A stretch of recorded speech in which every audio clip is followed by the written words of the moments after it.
ನಮಸ್ತೆ ಸ್ನೇಹಿತರೆ, ಇವತ್ತು ನಾವು ತೃತೀಯ BA ರಾಜ್ಯಶಾಸ್ತ್ರ ಸಾರ್ವಜನಿಕ ಆಡಳಿತ ಕೋರ್ಸ್ 4ರಲ್ಲಿರುವಂತಹ ಎಲ್ಲ ಮುಖ್ಯವಾದ ಪ್ರಶ್ನೆಗಳ ಬಗ್ಗೆ, ಅದರ ಪಾಯಿಂಟ್ಸ್ಗಳು, ಸ್ವಲ್ಪ ವಿವರಣೆಗಳನ್ನು ಕೂಡ ಒಂದೇ ವಿಡಿಯೋದಲ್ಲಿ ಸಂಪೂರ್ಣ ರಾಜ್ಯಶಾಸ್ತ್ರದ ಬಗ್ಗೆ ತಿಳಿತಾ ಹೋಗುವ. ಈಗಾಗಲೇ ನೀವು ಹಳೆಯ ಪ್ರಶ್ನೆ ಪತ್ರಿಕೆಯನ್ನು ನೋಡ್ಕೊಂಡಿದ್ದೀರಿ. ಅದರಲ್ಲಿ ಬರುವಂತಹ ಮುಖ್ಯವಾದಂತಹ ಪ್ರಶ್ನೆಗಳು ಯಾವುದು ಅಂತ ಒಮ್ಮೆ ನೋಡ್ಕೊಳ್ಳಿ. 5 ಅಂಕದ ಪ್ರಶ್ನೆಗಳು ಯಾವುದೆಲ್ಲ ಬಂದಿದೆ, ಹಾಗೆ 10 ಅಂಕದ ಪ್ರಶ್ನೆಗಳು, ಹಾಗೆ 15 ಅಂಕದ ಪ್ರಶ್ನೆಗಳು ಯಾವುದೆಲ್ಲ ಬಂದಿದೆ ಅಂತ ನೋಡ್ಕೊಳ್ಳಿ. 5 ಅಂಕದ ಪ್ರಶ್ನೆಗೆ ನೀವು 1.5 ಪುಟದಷ್ಟು ಉತ್ತರವನ್ನು ಬರೀಬೇಕು. 10 ಅಂಕದ ಪ್ರಶ್ನೆಗಳಿಗೆ 3ರಿಂದ 4 ಪುಟದಷ್ಟು ಉತ್ತರವನ್ನು ಬರೀಬೇಕು. ಹಾಗೆಯೇ 15 ಅಂಕದ ಪ್ರಶ್ನೆಗೆ 4ರಿಂದ 5 ಪುಟದಷ್ಟು ಉತ್ತರವನ್ನು ಬರೀಬೇಕು. ಆದಷ್ಟು ಬೇಗ ಉತ್ತರವನ್ನು ಬರಿತಾ ಹೋಗಿ. ತುಂಬ ನಿಧಾನ ಮಾಡಿಕೊಂಡು ಉತ್ತರವನ್ನು ಬರೆದ್ರೆ ಕೊನೆಯ ಪ್ರಶ್ನೆಗೆ ಬರಬೇಕಾದ್ರೆ ನಮಗೆ ಸಮಯ ಇರುವುದಿಲ್ಲ. ಆದ್ದರಿಂದ ತುಂಬ ಫಾಸ್ಟಾಗಿ ಉತ್ತರವನ್ನು ಬರಿತಾ ಬನ್ನಿ. ಪಾಯಿಂಟ್ಸ್ಗಳನ್ನು ಕಲ್ತ್ಕೊಳ್ಳಿ. ಪಾಯಿಂಟ್ಸನ್ನು ಕಲಿಯುವುದರ ಮುಖಾಂತರ ಆ ಪಾಯಿಂಟ್ಸನ್ನೇ ಬರೆದು ವಿವರಣೆಯನ್ನು ಕೊಡ್ತಾ ಹೋದ್ರಾಯಿತು. ವಿವರಣೆಯನ್ನು ನಿಮಗೆ ಬೇಕಾದ ರೀತಿಯಲ್ಲಿ, ಅಂದರೆ ಆ ಒಂದು ಪಾಯಿಂಟ್ಸ್ಗೆ ಸಂಬಂಧಪಟ್ಟ ರೀತಿಯಲ್ಲಿ ವಿವರಣೆ, ನಿಮಗೆ ಏನೆಲ್ಲ ಅದರ ಬಗ್ಗೆ ಗೊತ್ತಿದೆ ಅದನ್ನೇ ಬರಿತಾ ಹೋಗಿ. ಮೊದಲಿಗೆ ನಾವು ಓದ್ಕೊಳ್ಳೇಬೇಕಾಗಿರುವಂತಹ ಪ್ರಶ್ನೆ ಸಾರ್ವಜನಿಕ ಆಡಳಿತ. ಸಾರ್ವಜನಿಕ ಆಡಳಿತದ ಅರ್ಥ, ವ್ಯಾಖ್ಯೆಗಳು ಮತ್ತು ಸಾರ್ವಜನಿಕ ಆಡಳಿತದ ಸ್ವರೂಪ, ಸಾರ್ವಜನಿಕ ಆಡಳಿತದ ವ್ಯಾಪ್ತಿ, ಸಾರ್ವಜನಿಕ ಆಡಳಿತ ವಿಜ್ಞಾನವೇ ಅಥವಾ ಕಲೆಯೇ ಎನ್ನುವಂಥದ್ದು ಮುಖ್ಯವಾಗಿರುವಂತಹ ಪ್ರಶ್ನೆ ಮೊದಲ ಘಟಕದಲ್ಲಿ. ಸಾರ್ವಜನಿಕ ಆಡಳಿತ ಅಂದರೆ ಏನು? ಸಾರ್ವಜನಿಕ ಆಡಳಿತ ಅಂತ ಹೇಳಿದರೆ, ಆಡಳಿತ ಎನ್ನುವಂಥದ್ದು ಒಂದು ವ್ಯವಸ್ಥೆ ಮಾಡುವಂಥದ್ದು, ಒಂದು ನಿರ್ವಹಣೆ ಮಾಡುವಂಥದ್ದು, ಒಂದು ಸೇವೆ ಮಾಡುವಂಥದ್ದನ್ನು ಆಡಳಿತ ಅಂತ ಕೇಳುವಂಥದ್ದು. ಸಾರ್ವಜನಿಕವಾಗಿ ಆಡಳಿತ ಮಾಡುವಂಥದ್ದು, ಸಾರ್ವಜನಿಕವಾಗಿ ಕೆಲಸ ಮಾಡುವಂಥದ್ದನ್ನೇ ನಾವು ಸಾರ್ವಜನಿಕ ಆಡಳಿತ ಅಂತ ಹೇಳ್ತೇವೆ. ಸಾರ್ವಜನಿಕ ಆಡಳಿತದ ಸ್ವರೂಪಗಳೇನು, ಅದರಲ್ಲಿ ವ್ಯಾಖ್ಯೆಯನ್ನು ನೋಡುವುದಾದರೆ, LD ವೈಟ್ ಅವರ ಪ್ರಕಾರ ಸಾರ್ವಜನಿಕ ನೀತಿಯನ್ನು ಕಾರ್ಯರೂಪಕ್ಕೆ ತರಲು ಅಗತ್ಯವಾದಂತಹ ಎಲ್ಲ ಕಾರ್ಯಾಚರಣೆಗಳನ್ನು ಒಳಗೊಂಡಿರುವಂಥದ್ದು ಇದೆಯಲ್ಲ, ಅದು ಸಾರ್ವಜನಿಕ ಆಡಳಿತ ಅಂತ ಅವರು ಅಭಿಪ್ರಾಯವನ್ನು ಪಟ್ಟಿದ್ದಾರೆ. ಸಾರ್ವಜನಿಕ ಆಡಳಿತದಲ್ಲಿ ನಾವು ಮೊದಲಿಗೆ ವ್ಯಾಪ್ತಿಯನ್ನು ತಿಳ್ಕೊಳ್ಳುವ. ಸಾರ್ವಜನಿಕ ಆಡಳಿತದ ವ್ಯಾಪ್ತಿ ಯಾವುದೆಲ್ಲ ವ್ಯಾಪ್ತಿ ಬರ್ತದೆ? ಈಗ ಸಾರ್ವಜನಿಕ ಆಡಳಿತ ಅಂತ ಹೇಳಿದ ತಕ್ಷಣ ಅದರಲ್ಲಿ ಶಾಸಕಾಂಗ, ನ್ಯಾಯಾಂಗ, ಕಾರ್ಯಾಂಗ, ಈ 3 ಒಂದು ಅಂಗಗಳು ಬರ್ತದೆ. ಈ ಅಂಗಗಳು ಅದರ ಚಟುವಟಿಕೆ. ಆ ಸಾರ್ವಜನಿಕ ಆಡಳಿತ ಅಂತ ಮಾಡಬೇಕು ಅಂತಾದರೆ ಅಲ್ಲಿ ಶಾಸಕಾಂಗ, ಕಾರ್ಯಾಂಗ, ನ್ಯಾಯಾಂಗ ಎನ್ನುವಂಥ ಅಂಗಗಳು ಕಾಣ್ತದೆ. ಸಾರ್ವಜನಿಕ ಆಡಳಿತ ವ್ಯಾಪ್ತಿ ಯೋಜನೆ, ವ್ಯವಸ್ಥೆ, ಸಿಬ್ಬಂದಿ ವರ್ಗ, ನಿರ್ದೇಶನ, ಸಂಯೋಜನೆ, ವರದಿ ಮಾಡುವುದು, ವ್ಯಯವನ್ನು ತಯಾರಿಸುವಂಥದ್ದು. ಯಾವುದೆಲ್ಲ ಸಾರ್ವಜನಿಕ ಆಡಳಿತ ವ್ಯಾಪ್ತಿ ಅಂತ ಬಂದಾಗ ಅದು ಯೋಜನೆ, ವ್ಯವಸ್ಥೆ, ಸಿಬ್ಬಂದಿ ವರ್ಗ, ನಿರ್ದೇಶನ, ಸಂಯೋಜನೆ, ವರದಿ ಮಾಡುವುದು ಮತ್ತು ವ್ಯಯ. ಇನ್ನು ಸಾರ್ವಜನಿಕ ಆಡಳಿತ ವಿಜ್ಞಾನವೇ ಅಥವಾ ಕಲೆಯೇ ಎನ್ನುವಂತಹ ಪ್ರಶ್ನೆ 5 ಅಂಕಕ್ಕೆ ಹಳೆಯ ಪ್ರಶ್ನೆ ಪತ್ರಿಕೆಯಲ್ಲಿ ಬಂದಿರುವಂತಹ ಪ್ರಶ್ನೆ. ಇದರಲ್ಲಿ ನೀವು ಏನು ಬರೀಬೇಕು? ಈಗ 5 ಅಂಕದ ಪ್ರಶ್ನೆ ಬಂದಾಗ 1.5 ಪುಟದಷ್ಟು ಬರಿಬೇಕಲ್ವ. ಅರ್ಧ ಪುಟದಷ್ಟು ಸಾರ್ವಜನಿಕ ಆಡಳಿತ ವಿಜ್ಞಾನವೇ ಎನ್ನುವಂಥದ್ದನ್ನು ಬರಿತಾ ಹೋಗಿ. ಅದಾದ ನಂತರ ಸಾರ್ವಜನಿಕ ಆಡಳಿತವು ಕಲೆಯೇ ಎನ್ನುವಂಥದ್ದನ್ನು ಬರಿತಾ ಹೋಗಿ. ಮತ್ತೆ ಕೊನೆಯದಾಗಿ ಜೊತೆಯಾಗಿ ಸಾರ್ವಜನಿಕ ಆಡಳಿತ ವಿಜ್ಞಾನವೂ ಹೌದು, ಕಲೆಯೂ ಹೌದು. ಒಬ್ಬೊಬ್ಬರ ಒಂದು ಊಹೆಗೆ ಮೇರೆಗೆ, ಪ್ರತಿಯೊಬ್ಬರ ಒಂದು ಅನಿಸಿಕೆಯ ಮೇರೆಗೆ ಅದು ಆ ರೀತಿ ಬರುವಂಥದ್ದು ಅಂತ ಬರಿಬೇಕು. ಮೊದಲಿಗೆ ಸಾರ್ವಜನಿಕ ಆಡಳಿತ ವಿಜ್ಞಾನವೇ? ಹೌದು, ಸಾರ್ವಜನಿಕ ಆಡಳಿತ ವಿಜ್ಞಾನ. ಯಾವ ಕಾರಣದಿಂದಾಗಿ? ಒಂದು ಆಡಳಿತ ಮಾಡಬೇಕು ಅಂತಾದರೆ ವಿಜ್ಞಾನದಲ್ಲಿ ಏನೆಲ್ಲ ಒಳಗೊಂಡಿರ್ತದೆ ಹೇಳಿ? ವಿಜ್ಞಾನದಲ್ಲಿ ಭೌತಶಾಸ್ತ್ರ, ರಸಾಯನಶಾಸ್ತ್ರ, ಪ್ರಾಣಿಶಾಸ್ತ್ರ, ಪ್ರಯೋಗಶಾಸ್ತ್ರ, ನೈಸರ್ಗಿಕ ವಿಜ್ಞಾನ, ಇದೆಲ್ಲ ಕೂಡ ವಿಜ್ಞಾನದಲ್ಲಿ ಒಳಗೊಂಡಿರುವಂಥದ್ದು. ಅದೇ ರೀತಿ ನಾವುಗಳು ಸಾರ್ವಜನಿಕ ಆಡಳಿತ ಅಂತ ಬಂದಾಗ ಒಂದು ಗೊತ್ತಾದ ವಸ್ತುವಿನ ಕ್ರಮಬದ್ಧವಾದ ಅಧ್ಯಯನವನ್ನು ಮಾಡುವಂಥದ್ದು ಇದೆಯಲ್ಲ, ಅದನ್ನು ವಿಜ್ಞಾನ ಅಂತ ಹೇಳುವಂಥದ್ದು. ಒಂದು ವಿಜ್ಞಾನ ಅಂತ ಬಂದಾಗ ಅಲ್ಲಿ ಪ್ರಯೋಗಾಲಯ ಬೇಕೇ ಬೇಕು. ನಿಖರವಾದ ವಸ್ತುವಿನ ಕ್ರಮಬದ್ಧವಾದ ಅಧ್ಯಯನವನ್ನು ಮಾಡುವಂಥದ್ದು ವಿಜ್ಞಾನ. ಸಾರ್ವಜನಿಕ ಆಡಳಿತ ಎನ್ನುವಂಥದ್ದು ಅದರಲ್ಲಿ ನಾವು ಬೇರೆ ಬೇರೆ ರೀತಿಯ ಪ್ರಯೋಗಗಳನ್ನು ಮಾಡಲಿಕ್ಕಿದೆ. ಈ ರೀತಿಯಾಗಿ ಮಾಡಿದರೆ ಜನರಿಗೆ ಸಹಾಯ ಆಗ್ತದಾ, ಈ ರೀತಿ ಆಡಳಿತವನ್ನು ನಡೆಸಿದರೆ ಮುಂದೆ ಒಳ್ಳೆಯದಾಗ್ತದೆ ಎನ್ನುವಂತಹ ಪ್ರಯೋಗಗಳನ್ನು ಕೂಡ ಮಾಡುವುದರಿಂದ ನಾವು ಸಾರ್ವಜನಿಕ ಆಡಳಿತ ಎನ್ನುವಂಥದ್ದನ್ನು ವಿಜ್ಞಾನ ಎಂದು ಕೂಡ ನಾವು ಪರಿಗಣಿಸಬೇಕಾಗ್ತದೆ. ಅಲ್ವಾ? ಅದೇ ರೀತಿ ಸಾರ್ವಜನಿಕ ಆಡಳಿತ ಕಲೆ ಎನ್ನುವಂತಹ ಪ್ರಶ್ನೆ ಬರ್ತದೆ. ಹೌದು, ಸಾರ್ವಜನಿಕ ಆಡಳಿತ ಒಂದು ರೀತಿಯ ಕಲೆಯೇ ಆಗಿರ್ತದೆ. ಯಾಕಂದರೆ ಒಂದು ಆಡಳಿತವನ್ನು ಮಾಡುವಂಥದ್ದು ಅಂತ ಹೇಳಿದರೆ ಅದು ಕೌಶಲ್ಯದಿಂದ ಕೂಡಿರಬೇಕು. ಕೌಶಲ್ಯ ಅಂದರೆ ಏನು? ಕೌಶಲ್ಯ ಅಂದರೆ ನಮ್ಮ ಒಂದು ಕಲೆ. ಪ್ರತಿಯೊಬ್ಬರಿಗೂ ಕೂಡ ಅವರದೇ ಆದ ಕೆಲವೊಂದು ಕಲೆಗಳಿರ್ತದೆ, ಕೆಲವೊಂದು ಹವ್ಯಾಸಗಳಿರ್ತದೆ, ಕೆಲವೊಂದು ಕೌಶಲ್ಯಗಳಿರ್ತದೆ. ನಮ್ಮ ಕೌಶಲ್ಯಗಳ ಮೂಲಕ ನಾವು ಬೇರೆ ಬೇರೆ ಕೆಲಸಗಳನ್ನು ಮಾಡ್ತೇವೆ. ಅದೇ ರೀತಿ ಈ ಒಂದು ಸಾರ್ವಜನಿಕ ಆಡಳಿತವನ್ನು ಮಾಡ್ಕೊಂಡು ಬರಬೇಕು ಅಂತ ಹೇಳಿದರೆ ಅದಕ್ಕೆ ಕೌಶಲ್ಯ ಬೇಕು. ನಮಗೆ ಸಾರ್ವಜನಿಕ ಆಡಳಿತವನ್ನು ಸರಿಯಾದ ರೀತಿಯಲ್ಲಿ ಮಾಡಬೇಕು ಅಂತಾದರೆ ನಮಗೆ ಆ ಒಂದು ಕೌಶಲ್ಯ ಹೊಂದಿರಬೇಕು. ಆ ಕೌಶಲ್ಯ ಗೊತ್ತಿಲ್ಲದಿದ್ದರೆ ಆ ಕೌಶಲ್ಯಕ್ಕೆ ತರಬೇತಿಯನ್ನು ಕೊಡಬೇಕಲ್ವ. ಆದ್ದರಿಂದ ಇದು ಸಾರ್ವಜನಿಕ ಆಡಳಿತ ಒಂದು ಕಲೆ ಕೂಡ ಆಗಿರುವಂಥದ್ದು ಎಂದು ಪರಿಗಣಿಸಲ್ಪಟ್ಟಿದೆ. ಅದನ್ನು ಕೂಡ ಅಭ್ಯಾಸ ಮಾಡಬೇಕಾಗ್ತದೆ ಎನ್ನುವಂಥದ್ದನ್ನು ವಿವರಿಸ್ತಾ ಹೋಗಿ. ಇವಿಷ್ಟು ವಿಚಾರ ಗೊತ್ತಿದ್ದರೆ ಇನ್ನು ನಿಮಗೆ ಅದನ್ನು ವಿವರಿಸ್ತಾ ಹೋಗಲಿಕ್ಕೆ ಸಾಧ್ಯ ಆಗ್ತದೆ. ಎಷ್ಟು ಸಾಧ್ಯವೋ ಅಷ್ಟನ್ನು ವಿವರಿಸ್ತಾ ಹೋಗಿ.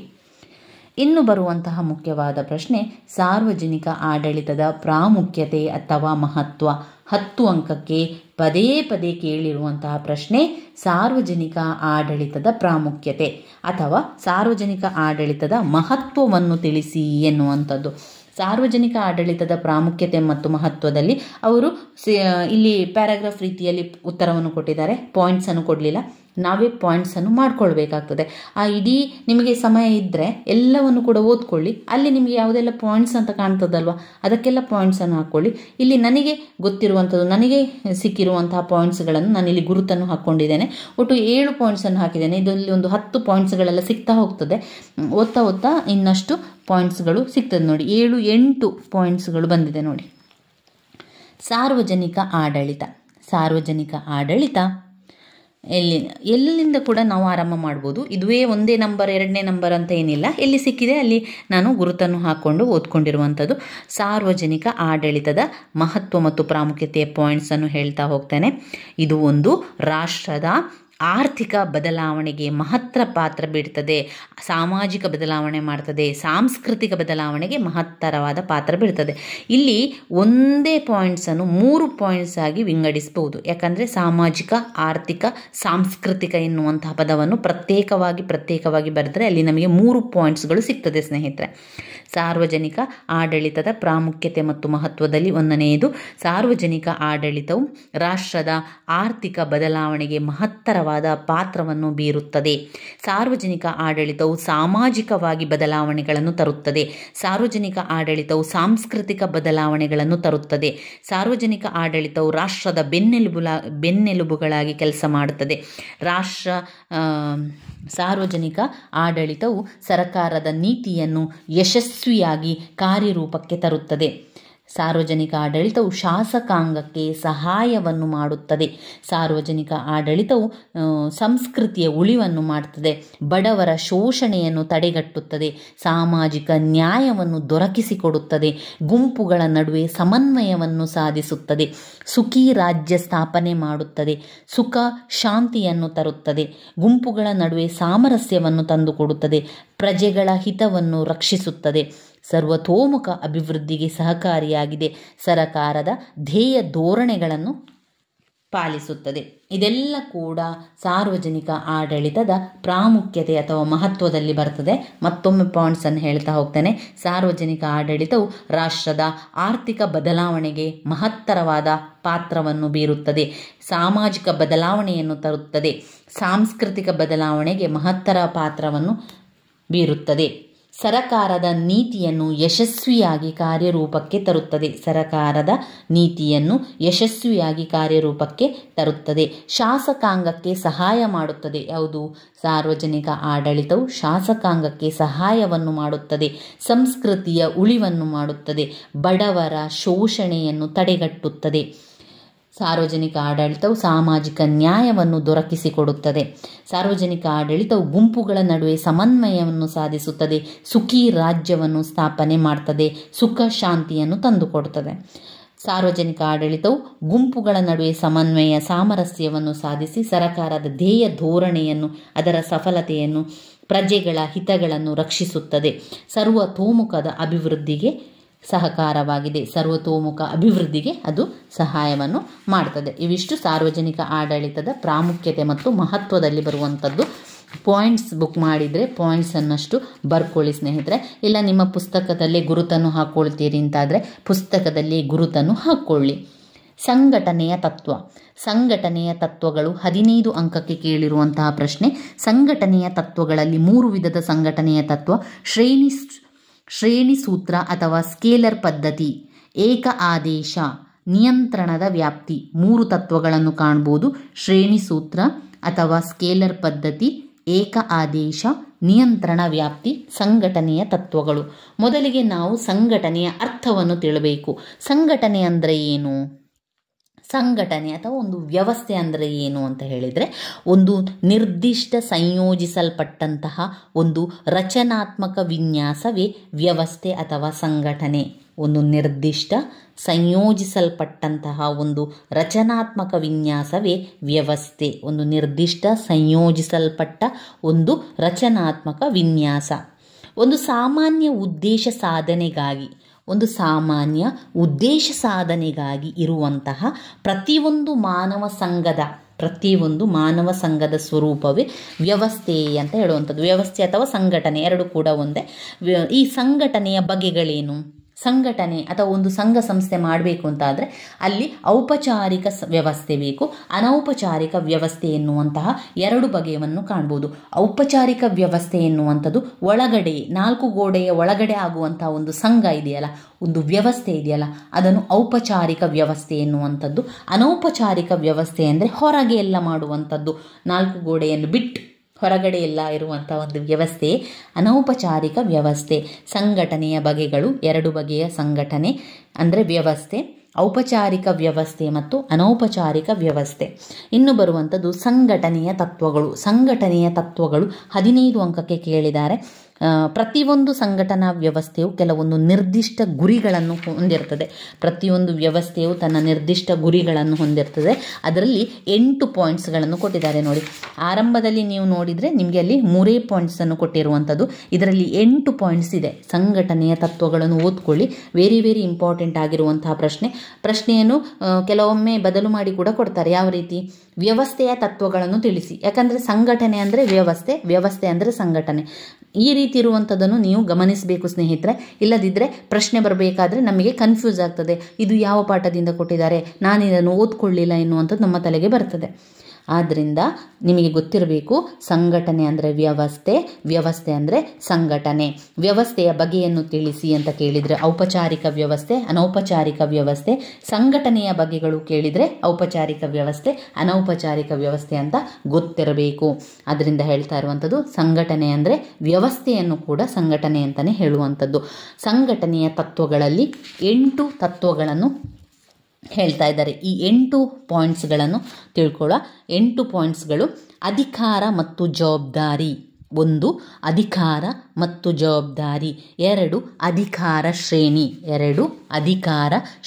ಪಾಯಿಂಟ್ಸನ್ನು ಹೇಳಬೇಕಾದ್ರೆ ನೀವು ಕೂಡ ಪಾಯಿಂಟ್ಸನ್ನು ರಿಪೀಟ್ ಮಾಡಿ ಸ್ನೇಹಿತರೆ. ಸಂಘಟನೆಯ ತತ್ವಗಳು: ಅಧಿಕಾರ ಮತ್ತು ಜವಾಬ್ದಾರಿ. 2 ಅಧಿಕಾರ ಶ್ರೇಣಿ. 3 ನಿಯಂತ್ರಣ ವ್ಯಾಪ್ತಿ. ಈ ಒಂದು ಚಿತ್ರವನ್ನು ಮಾಡಿದರೂ ಕೂಡ ತುಂಬಾ ಒಳ್ಳೆಯದು. ಕಾಲು ಪುಟದಷ್ಟು ಈ ಚಿತ್ರವನ್ನು ಮಾಡಿ. ABCDEFG. ಇಲ್ಲಿ ಮೊದಲು ಅಧಿಕಾರ ಮತ್ತು ಜವಾಬ್ದಾರಿ, ನಂತರ ಅಧಿಕಾರ ಶ್ರೇಣಿ, ನಿಯಂತ್ರಣ ವ್ಯಾಪ್ತಿ, ಏಕ ಆದೇಶ ತತ್ವ, ಅಧಿಕಾರ ನಿಯೋಜನೆ, ಕೇಂದ್ರೀಕರಣ ವಿಕೇಂದ್ರೀಕರಣ, ಸಂಘಟನೆ ಮತ್ತು ವಿಘಟನೆ. ಇದೆಲ್ಲ ಸಂಯೋಜನೆ. ಅತಿ ಉನ್ನತ ಅಧಿಕಾರಿ. ಇಲ್ಲಿ ಕೊಟ್ಟಿದ್ದಾರೆ ನೋಡಿ ಯಾವುದು ಅಂತ ನಂತರ ಕೊಟ್ಟಿದ್ದಾರೆ. ಪಾಯಿಂಟ್ಸನ್ನು ಹೇಳ್ತಾ ಹೋಗುವ. ಅಧಿಕಾರ ಮತ್ತು ಜವಾಬ್ದಾರಿ. ಸಂಘಟನೆಯ ತತ್ವಗಳಲ್ಲಿ ಅಧಿಕಾರ ಮತ್ತು ಜವಾಬ್ದಾರಿ, ಅಧಿಕಾರ ಶ್ರೇಣಿ, ನಿಯಂತ್ರಣ ವ್ಯಾಪ್ತಿ. 4 ಏಕ ಆದೇಶ ತತ್ವ. 5 ಅಧಿಕಾರದ ನಿಯೋಜನೆ. 6 ಕೇಂದ್ರೀಕರಣ ಮತ್ತು ವಿಕೇಂದ್ರೀಕರಣ. 7 ಸಂಘಟನೆ ಮತ್ತು ವಿಘಟನೆ. 8 ಸಂಯೋಜನೆ. 8 ಸಂಯೋಜನೆಯಲ್ಲಿ ಬರುವಂಥದ್ದು. 8 ಸಂಯೋಜನೆ. ಇನ್ನೊಮ್ಮೆ ಪಾಯಿಂಟ್ಸ್ ಹೇಳ್ತಾನೆ, ತುಂಬಾ ಇಂಪಾರ್ಟೆಂಟ್ ಆಗಿರುವಂಥದ್ದು, ಸ್ಕಿಪ್ ಮಾಡಬೇಡಿ. ಪಾಯಿಂಟ್ಸನ್ನು ಬಾಯಿಪಾಠ ಮಾಡಿ ಕಲಿಯಿರಿ. ವಿವರಣೆಯನ್ನು ನಿಮಗೆ ಎಷ್ಟು ಸಾಧ್ಯವೋ, ನಿಮಗೆ ಏನೆಲ್ಲ ಯೋಚನೆಗೆ ಬರ್ತದೋ ಅದನ್ನೆಲ್ಲ ವಿವರಿಸ್ತಾ ಹೋಗಿ, ಅಷ್ಟೇ ಮಾಡಿ. ಸಂಘಟನೆಯ ತತ್ವಗಳು. ಸಂಘಟನೆಯ ತತ್ವಗಳ ಪಾಯಿಂಟ್ಸ್ಗಳು ಅಥವಾ ವ್ಯವಸ್ಥೆಯ ತತ್ವಗಳಲ್ಲಿ ಅಧಿಕಾರ ಮತ್ತು ಜವಾಬ್ದಾರಿ. ಅಧಿಕಾರ ಮತ್ತು ಜವಾಬ್ದಾರಿ. ಅಧಿಕಾರ ಶ್ರೇಣಿ. ಅಧಿಕಾರ ಶ್ರೇಣಿ. ನಿಯಂತ್ರಣ ವ್ಯಾಪ್ತಿ. ಮೂರನೇದು ನಿಯಂತ್ರಣ ವ್ಯಾಪ್ತಿ. 4 ಏಕ ಆದೇಶ ತತ್ವ. ಏಕ ಆದೇಶ ತತ್ವ. 5 ಅಧಿಕಾರ ನಿಯೋಜನೆ. ಅಧಿಕಾರ ನಿಯೋಜನೆ. 6 ಕೇಂದ್ರೀಕರಣ ಮತ್ತು ವಿಕೇಂದ್ರೀಕರಣ. ಕೇಂದ್ರೀಕರಣ ಮತ್ತು ವಿಕೇಂದ್ರೀಕರಣ. 7 ಸಂಘಟನೆ ಮತ್ತು ವಿಘಟನೆ. 7 ಸಂಘಟನೆ ಮತ್ತು ವಿಘಟನೆ. 8 ಸಂಯೋಜನೆ. 8 ಏನು ಬರ್ತದೆ ಹೇಳಿ? ಸಂಯೋಜನೆ. 8 ಸಂಯೋಜನೆ. ಈ ರೀತಿಯಾಗಿ ಪಾಯಿಂಟ್ಸನ್ನು ಕಲ್ತ್ಕೊಳ್ಳಿ. ನಂತರ ಅದರೊಳಗೆ ಏನು ಬರ್ತದೆ ಅನ್ನುವಂಥದ್ದು ಸ್ವಲ್ಪ ಸ್ವಲ್ಪ ನೋಡಿಕೊಂಡ್ರೆ ಸಾಕು. ಇಲ್ಲಿ ಮತ್ತೊಂದು ಪ್ರಶ್ನೆ, ಕೇಂದ್ರೀಕರಣ ಮತ್ತು ವಿಕೇಂದ್ರೀಕರಣದ ಗುಣಗಳು ಮತ್ತು ಅವಗುಣಗಳನ್ನು ತಿಳಿಸಿ ಅಂತ ಹೇಳಿದ್ದಾರೆ. ಕೇಂದ್ರೀಕರಣ ಮತ್ತು ವಿಕೇಂದ್ರೀಕರಣದ ಗುಣಗಳು ಮತ್ತು ಅವಗುಣಗಳನ್ನು ತಿಳ್ಕೊಳ್ಳುವ. 5 ಅಂಕಕ್ಕೆ ಕೇಳಿದ್ದಾರೆ. ಪ್ರತ್ಯೇಕವಾಗಿ ಕೇಳಿದರೆ 5 ಅಂಕಕ್ಕೆ ಕೇಳ್ತಾರೆ. ಕೇಂದ್ರೀಕರಣ ಮತ್ತು ವಿಕೇಂದ್ರೀಕರಣ ಎರಡರ ಗುಣಗಳು ಅವಗುಣಗಳನ್ನು ಬರಿಬೇಕು ಅಂತ ಕೇಳಿದರೆ ಹೆಚ್ಚಾಗಿ ಅವರು 10 ಅಂಕಕ್ಕೆ ಕೇಳುವಂತಹ ಪ್ರಶ್ನೆ. ಇದನ್ನು ಓದ್ಕೊಳ್ಬೇಕು. ಮುಖ್ಯವಾಗಿರುವಂತಹ ಪ್ರಶ್ನೆ ಇದು. ಕೇಂದ್ರೀಕರಣ ಮತ್ತು ವಿಕೇಂದ್ರೀಕರಣವು ಆಡಳಿತ ವ್ಯವಸ್ಥೆಯ ಪ್ರಮುಖ ತತ್ವವಾಗಿದೆ. ಕೇಂದ್ರೀಕರಣ ಅಂದರೆ ಏನು? ಕೇಂದ್ರೀಕರಣ ಅಂದರೆ ನಿರ್ಣಯ ತೆಗೆದುಕೊಳ್ಳುವ ಅಧಿಕಾರವು ಉನ್ನತ ಹಂತದ ಮುಖ್ಯ ಕಾರ್ಯನಿರ್ವಾಹಕನಲ್ಲಿದ್ದು ಅಧೀನ ಅಧಿಕಾರಿಗಳು ಸಂಸ್ಥೆಯ ಮುಖ್ಯಸ್ಥನೊಂದಿಗೆ ಸಮಸ್ಯೆಗಳನ್ನು ಬಗೆಹರಿಸಿಕೊಳ್ಳುವಂತಿದ್ದರೆ ಅದನ್ನು ಕೇಂದ್ರೀಕರಣ ಅಂತ ಹೇಳುವಂಥದ್ದು. ಕೇಂದ್ರೀಕರಣದಲ್ಲಿ ನಿರ್ಣಯವನ್ನು ತೆಗೆದುಕೊಳ್ಳುವಂಥ ಅಧಿಕಾರಿ ಉನ್ನತ ಹಂತದ ಒಬ್ಬ ಕಾರ್ಯನಿರ್ವಾಹಕನಾಗಿರ್ತಾನೆ. ಅಧೀನ ಅಧಿಕಾರಿಗಳು ಸಂಸ್ಥೆಯ ಮುಖ್ಯಸ್ಥನೊಂದಿಗೆ ಸಮಸ್ಯೆಗಳನ್ನು ಬಗೆಹರಿಸಿಕೊಳ್ಳುವಂತಿದ್ದರೆ ಅದು ಕೇಂದ್ರೀಕರಣ. ವಿಕೇಂದ್ರೀಕರಣ ಅಂದರೆ ಅಧಿಕಾರ ಎಲ್ಲರ ಕೈಯಲ್ಲಿರುವಂಥದ್ದು. ಕೇಂದ್ರೀಕರಣದಲ್ಲಿ ಅಧಿಕಾರ ಒಬ್ಬ ಮುಖ್ಯ ಕಾರ್ಯನಿರ್ವಾಹಕನ ಕೈಯಲ್ಲಿರ್ತದೆ. ವಿಕೇಂದ್ರೀಕರಣದಲ್ಲಿ ಅಧಿಕಾರ ಎಲ್ಲರ ಕೈಯಲ್ಲಿರುವಂಥದ್ದು. ಎಲ್ಲರೂ ಕೂಡ ಸಮಸ್ಯೆಗೆ ಬಗೆಹರಿಸುವಂಥದ್ದು. ಎಲ್ಲರೂ ಅದನ್ನು ಎಲ್ಲ ಹಂತಗಳಲ್ಲಿ ಹಲವಾರು ಅಧಿಕಾರಗಳು ಹಲವಾರು ಹುದ್ದೆಗಳಲ್ಲಿರುವಂಥದ್ದು ವಿಕೇಂದ್ರೀಕರಣ ಆಗಿರ್ತದೆ. ಇನ್ನು ಕೇಂದ್ರೀಕರಣದ ಗುಣಗಳನ್ನು ನೋಡಿದರೆ, ಕೇಂದ್ರೀಕರಣವು ವೈಯಕ್ತಿಕ ನಾಯಕತ್ವದ ಬೆಳವಣಿಗೆಗೆ ಸಹಕಾರಿಯಾಗಿದೆ. ಕೇಂದ್ರೀಕರಣವು ಏಕಾದೇಶ. ಇಲ್ಲಿ ನೀವು ಯೋಚನೆ ಮಾಡಿ, ಕೇಂದ್ರೀಕರಣದಲ್ಲಿ ಒಬ್ಬ ಅಧಿಕಾರಿ ಒಬ್ಬ ಸಮಸ್ಯೆಯನ್ನು ಬಗೆಹರಿಸ್ತಾನೆ. ಅವನು ಒಬ್ಬ ಮುಖ್ಯ ಕಾರ್ಯನಿರ್ವಾಹಕ. ನಾನೊಬ್ಬನೇ ಎಲ್ಲವನ್ನು ಸಮಸ್ಯೆಯನ್ನು ಬಗೆಹರಿಸ್ತಾ ಇದ್ದೇನಂತಾದರೆ ಅಲ್ಲಿ ಒಬ್ಬನೇ ಆದೇಶವನ್ನು ಕೊಡ್ತಾನೆ, ಒಬ್ಬನೇ ಅದನ್ನು ಸಹಕಾರಿಯಾಗಿರ್ತಾನೆ. ಏಕ ಆದೇಶ ಇರ್ತದೆ, ಏಕರೂಪದಲ್ಲಿರ್ತದೆ. ಯಾವುದೇ ರೀತಿಯ ಗಜಿಬಿಜಿ ಇಲ್ಲ, ಯಾವುದೇ ರೀತಿಯ ತೊಂದರೆ ಇರುವುದಿಲ್ಲ. ಅನೇಕ ಕಾರ್ಯಗಳನ್ನು ಕೈಗೊಳ್ಳಲಿಕ್ಕೆ ಸಾಧ್ಯ ಆಗ್ತದೆ. ಮಿತವಿತ ದಕ್ಷತೆಯನ್ನು ಸಾಧಿಸಬಹುದು. ಭಾವೈಕ್ಯತೆಯನ್ನು ಬೆಳೆಸಿ ಒಬ್ಬನೇ ಹೇಳಿ ಎಲ್ಲರದನ್ನು ಮಾಡಿಕೊಳ್ಳುವಂಥದ್ದು. ಇದು ಕೇಂದ್ರೀಕರಣದ ಗುಣಗಳಲ್ಲಿ ಬರ್ತದೆ. ಇನ್ನು ವಿಕೇಂದ್ರೀಕರಣದ ಗುಣಗಳು ಅವಗುಣಗಳನ್ನು 5 ಅಂಕಕ್ಕೆ ಕೇಳಿದ್ದಾರೆ. ವಿಕೇಂದ್ರೀಕರಣ ಅಂದರೆ ತುಂಬ ಅಧಿಕಾರಿಗಳು ಇರುವುದು. ಇದರಿಂದ ಏನಾಗ್ತದೆ ನೋಡಿ, ಗುಣಗಳು ಅಂತ ಹೇಳಿದರೆ ಬೇಗನೆ ಕೆಲಸ ಆಗ್ತದೆ, ಒತ್ತಡ ಇರುವುದಿಲ್ಲ.